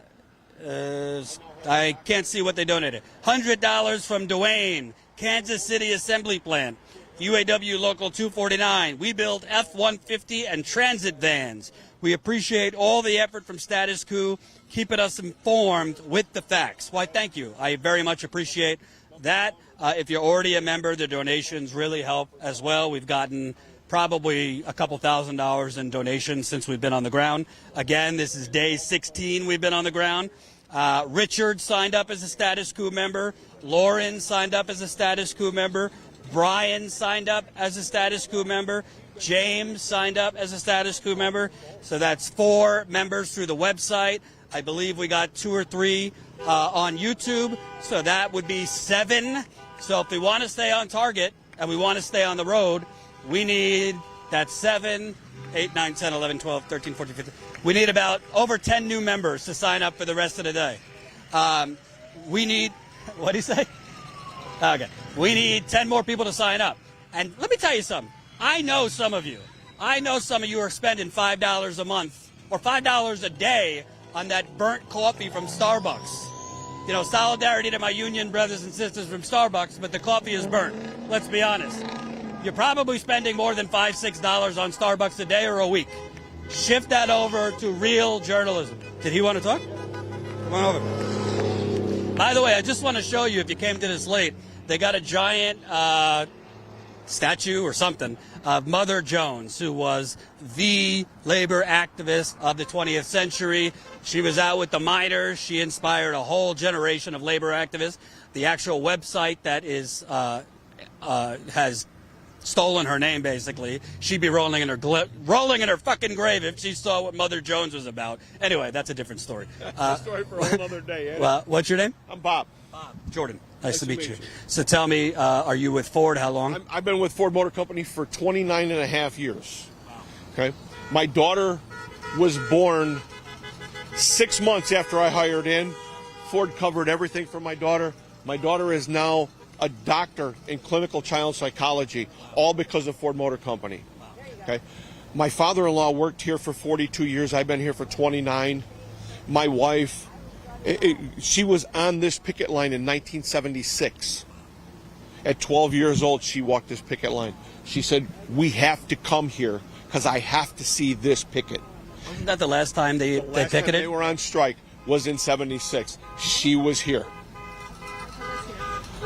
I'm still here fighting our fight because it's a just fight.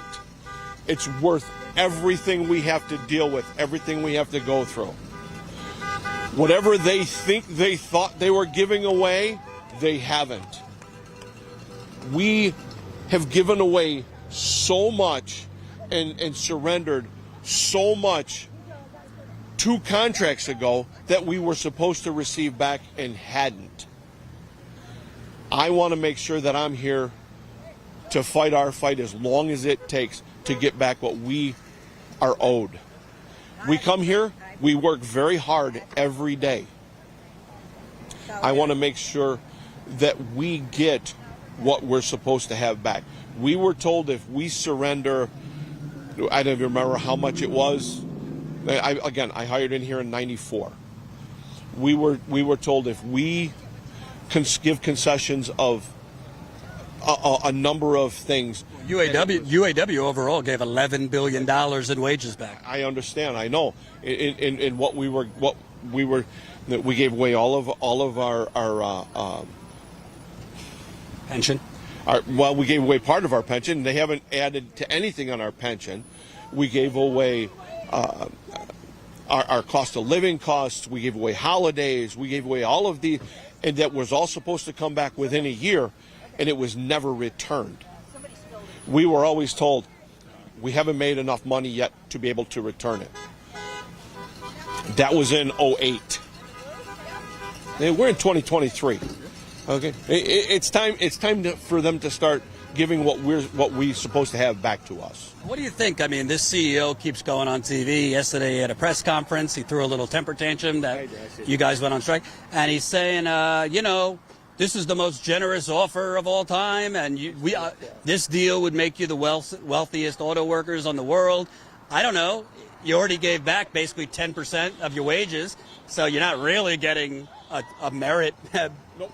Most of it is what you already gave up, and they're not, as far as I can tell, they're not offering much in the way of pensions or anything like that. They offered a $300 a month increase in our pension for retirees, for people and people who are going to retire. I've been here 29 and a half years. I'm thinking about getting ready to retire. I can't afford to retire on what they want to pay me. I have to stay here working because what they're offering me isn't going to afford me to stay here. To leave it when I want to leave. I have to stay because my debts won't allow that. And I don't have any debts. I own my house. I own my cars. But I still can't walk away because what they're offering to give us, that $300, is not going to cover my living expense on a day-to-day basis. What do you think about, he said yesterday, our profit margins are thin. I almost kind of fell out of my chair because they've made 20-something billion last year. Last quarter they made, what, 25 or $27 billion? Okay, so that's not it. Their profits are only thin because he ain't making enough money, he thinks, and the people that are above him and all of our shareholders want more money in their pocket because that's how they believe. Can you kind of tell me, not to get too personal, but you've been married for a while, this is backbreaking work. It is. When you get home, I mean, it's not easy to, be energetic, do things. This poor lady has a hard life. She has a hard life. Now, mind you, her dad hired in here in 1959. He worked here for 42 years. He lived a hard life.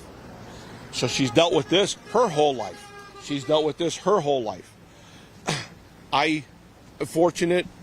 worked on the streets before I ever came here, so I'm fortunate that I was able to do that. But this is a rough life. This is not easy.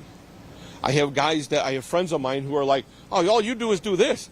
I bring them here, and I say, go over here. You start trying to do what this guy is doing. They cannot. They're like, I can't keep up. I can't do it. Okay, so where's my easy life at? Because this isn't easy. This line does not stop. Every 47 seconds, I got a brand new car in front of me, and I'm doing my job all over again.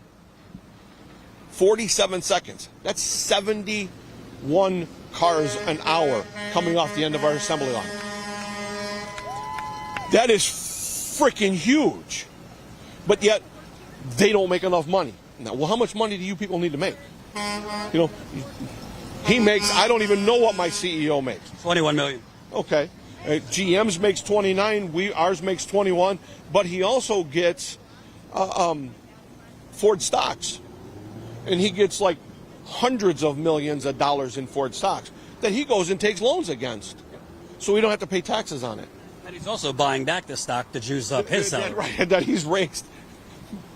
Okay. It used to be illegal, but hey. Yeah, well, it makes him smarter than me. I wasn't able to take the loans against mine. I don't own enough. Yeah. 30 years here, I don't own enough Ford stock. It is what it is. But I want to make sure that people who are coming in behind me are going to have something going to have something that's worth fighting for. And also, at some point, people need to fight back. The companies can't just eat off the carcass of American workers. We've hit the tipping point. Enough is enough. We have to have ours. We have to say, okay, you guys have taken everything you could take from us. We can't take no more. We can't give away no more. We can't give back no more. It's time for you to start saying, you know what? We appreciate you as an auto worker. You as a person who's working for our system. And they don't have to be a guy putting parts on the car. I don't care about all of that. Because you come here every day, that makes you a valuable person no matter what you're doing here. Whether you're emptying the garbage can, or whether you're the guy rebuilding the roof, or the guy building the building, or the guy putting a part on the car, you're still a valuable person, and we want to appreciate you for what you do. It's interesting you said that. In Wayne at the Ford plant when I was there, I was talking to kind of the housekeeper. She's making $15 an hour, one cleaner for a plant of 300 workers. Right. I mean, so you kind of don't even think about the janitors, the cleaning people. Exactly. You don't think about any of them people because they're just, it's just what we got to have. So they make whatever they think they want to pay for at that time. And we've outsourced it. We used to have all of our own people taking care of emptying our garbage and cleaning our floors and all of those things. And we've outsourced that. Right. And so they've taken that and cut it to, I don't know how much money they've actually saved, but they've cut a bunch off of it. And now they don't care what happens to them people. They only care about what happens to them. They don't even care about what happens to us anymore. Quite the family. He likes to call it a family, right? Yeah, he's wrong. Most people don't call this a family anymore. When I hired in, it was a family. Because you came in, the guy next to you said, here, let me show you what to do. This is an easier way to do that. Now they don't do that.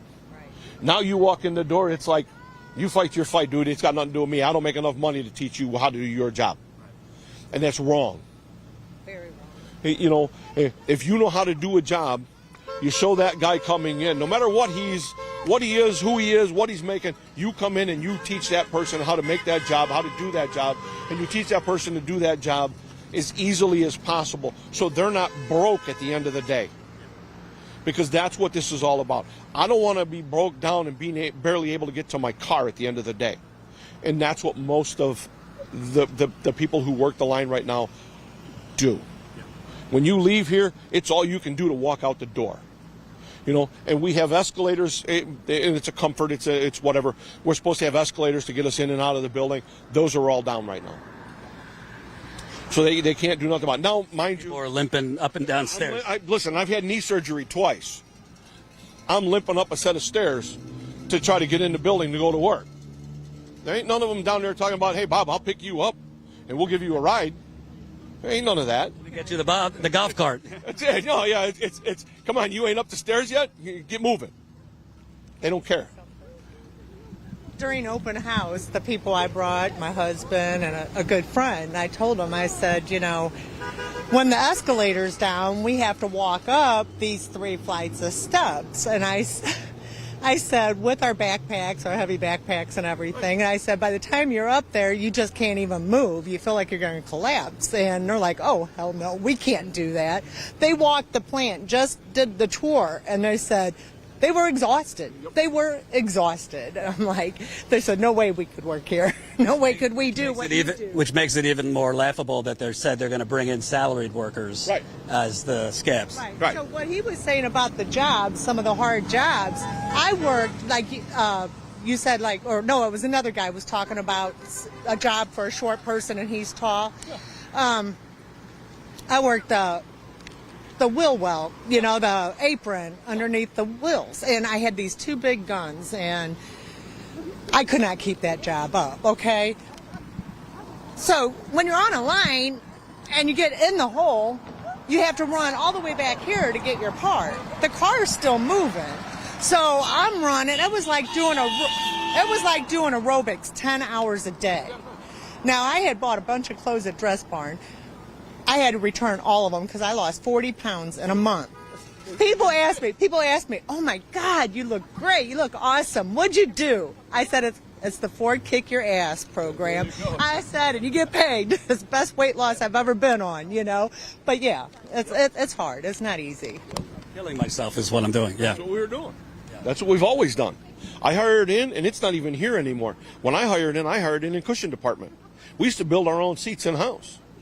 So when I hired in, I was doing what we call front seat close-up. I went home, I couldn't touch my fingers. My hands were so swelled up, I couldn't close my hands. That was as close as my hands could get together. My fingers were so puffy. And not easy to pick up a young kid. Lily, I got a baby, I can't pick her up because my hands hurt too bad. You know, I'm going home, I'm putting medication on my hands, I'm putting stuff on to try to make the swelling go down, to do all these things. And she's running around talking about dad. I'm like, I'm sorry, I'm going to sit down, you come crawl up in my lap because that's how this works. You know, now, granted, it got better, but it took almost a year to get better. Right. And at the end, I ended up with carpal tunnel surgery on both my hands. It took me 4 years. I ended up with carpal tunnel surgery on both my hands. You know, I've had frickin' elbow surgery because I had trigger finger. All from here. I'm a carpenter by trade. I didn't have any of these problems until I got here. But they don't know about any of that. They don't care about any of that. So what do you say to the people who say, well, if it's so bad, go get another job? Are there a lot of great union jobs around town here? No, not that I know of. Not that I know of. None that keep you working on a year-round basis. None that keep you going to where you'll be able to sustain a family. Because that's really what this was about for me, was being able to sustain my family. Making sure that my daughter can do whatever she wants to do. Go to school, go dance, go play cheerleading, go do whatever it was she wanted to do. I'm grateful that they were here so that I could do all of those things. But I'm not sure that the price at the end is really worth the cost up front. Because I'm 61 years old. I have a hard time walking. My hands barely work. I'm broke. I'm hoping to make it another 3 years. Because she graduates college. She went to Adler University. And once she graduates next month. This month she gets hooded this month. Okay? That's all I'm trying to get. Now I have to cover what's left of her school because I covered all her undergrad and she went to DePaul. I covered all of that. Thankfully, I was able to make enough money and watch my money. I have a wife who's very smart with cash. So I was able to cover all of that. But not everybody has that ability. Not everybody can manage money like that. My wife works, has a good job. So with what her money coming in and my money coming in, we were able to sustain. Not easily, though, with not easily. The cost nowadays. Absolutely not. It was hard. It was hard a lot of days. You know, a lot of sacrifice, a lot of days where you know, you're thinking, oh, I can go out and have a good dinner here, or I can go do this. And it's like, no, because this bill is due or that bill is due or that's coming up. I better hold off and put some money back because I have to cover this. So where I should be living a good life, I'm now living a life that I'm getting by. You know, and we used to be an upper middle class family, and we're now a bottom middle class family, almost on the point of knocking on poverty. They stand and talk about, oh, the average auto worker makes 6 figures. No, I don't. You know what? I understand. You think the insurance makes a difference, but that doesn't put food on my table. It doesn't put. And it's the least they could do for breaking your backs. Exactly. It doesn't put food in her mouth. It doesn't do keep the lights turned on. It doesn't. The average line worker down here on their regular work week makes $66,000 a year. How are you going to raise a family on $60,000 a year? You can't. You can't. You just can't do it. We try. And fortunately, I mean, we work very hard. And most of our tier system guys, people, ain't even making that much money. He'll stand there and tell you, our president of the Ford Motor Company will stand there, CEO will tell you, they make this much money. We don't. You can't add, our benefits into what we're making. You have to look at our dollar amount because that's what we live on. We don't live on our insurance. We use the insurance once, twice a year tops. You know, but our paycheck comes every week, and that's how we put food on our tables. Thank you, sir. Thank you. I appreciate it. Appreciate you. Absolutely. All right. I think we've been live for over 2 hours, so I'm going to wind down here. It is hot, but I'm glad we made it to Chicago.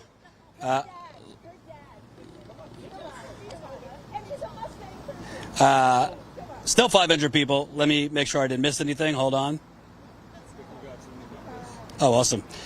New member Shawn signed up. New member Dwight, James, Brian, Lauren, Richard. So that's 1, 2, 3, 4, 5, 6. 6 through the website. Awesome, awesome, awesome. Let me see if we got any through YouTube. I think it's been 2.5 hours. Holy Lord. Hold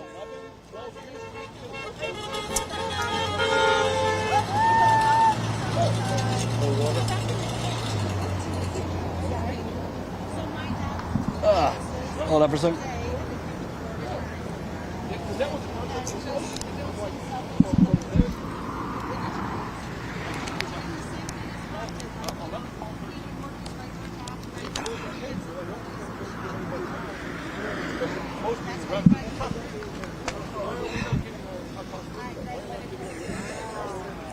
Got another YouTube member, one poor correspondent. I'm sure you're not a poor correspondent.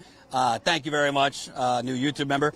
$4.99 from Sander. Thank you. Sean, $1.99. Thank you, Status Coup and Viva UAW. Sean Folsom, $1.99. Stellantis, GM, Ford, car workers, can't afford. All right. Before I wind down, let me give you a little public service announcement. We're in Chicago. We might stay here for tomorrow, too. There's a couple other picket lines that we might hop around. Hopefully not as hot because, it is pretty hot. The sun is like right on us.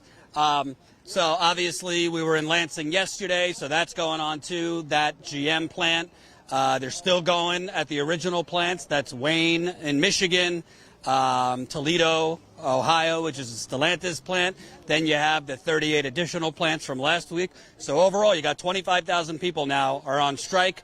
This is day 16, so they're definitely amping it up every week. I know, there's a lot of people that want all the plants all at once. I think you've heard from some workers today, though, some good points about why this strategy now, although the company is still able to make money at some of the more profitable plants, they're still hurting. They would not be improving their offers if they weren't hurting somewhat. And they are hurting with the plants that are shut down now. That's why Stellantis sweetened their offer yesterday. That's why Ford sweetened their offer last week. It seems GM, led by Mary Barra, who makes almost $30 million a year, is the most stubborn of them all. But I think, at some point, if they don't significantly improve the offers, you're going to have to go on strike at all plants. But owning an independent company, I can tell you, you do have to stretch your resources very far. I don't have an $825 million strike fund. I don't have an $825 million budget. If I did, I wouldn't be begging you to support us.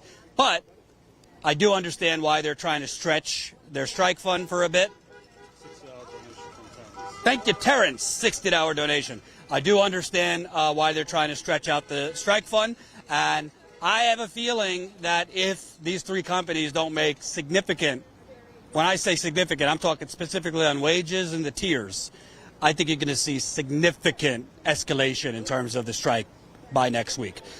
As far as us, as I said, we need to be hitting the target of 15 to 20 new members a day.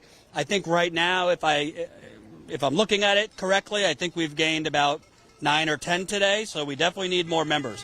Why I'm saying 15 to 20 is it's costing us in 16 days between myself, Tina, John, the flights, the hotels, the rent-a-car, the food. It's cost us over $7,000 so far. And we're not staying, in nice, luxurious places. We're not driving, Porsches. We're being, as frugal as we can on the road, but it's expensive to do this kind of reporting. So please support us if you can. As far as I know, there is no other outlet out here every day like us. And we want to stay out here, but we need your help. So if you could sign up, you're signing up. We're not talking. We're walking the walk. We're out here on the ground every day. It's tiring.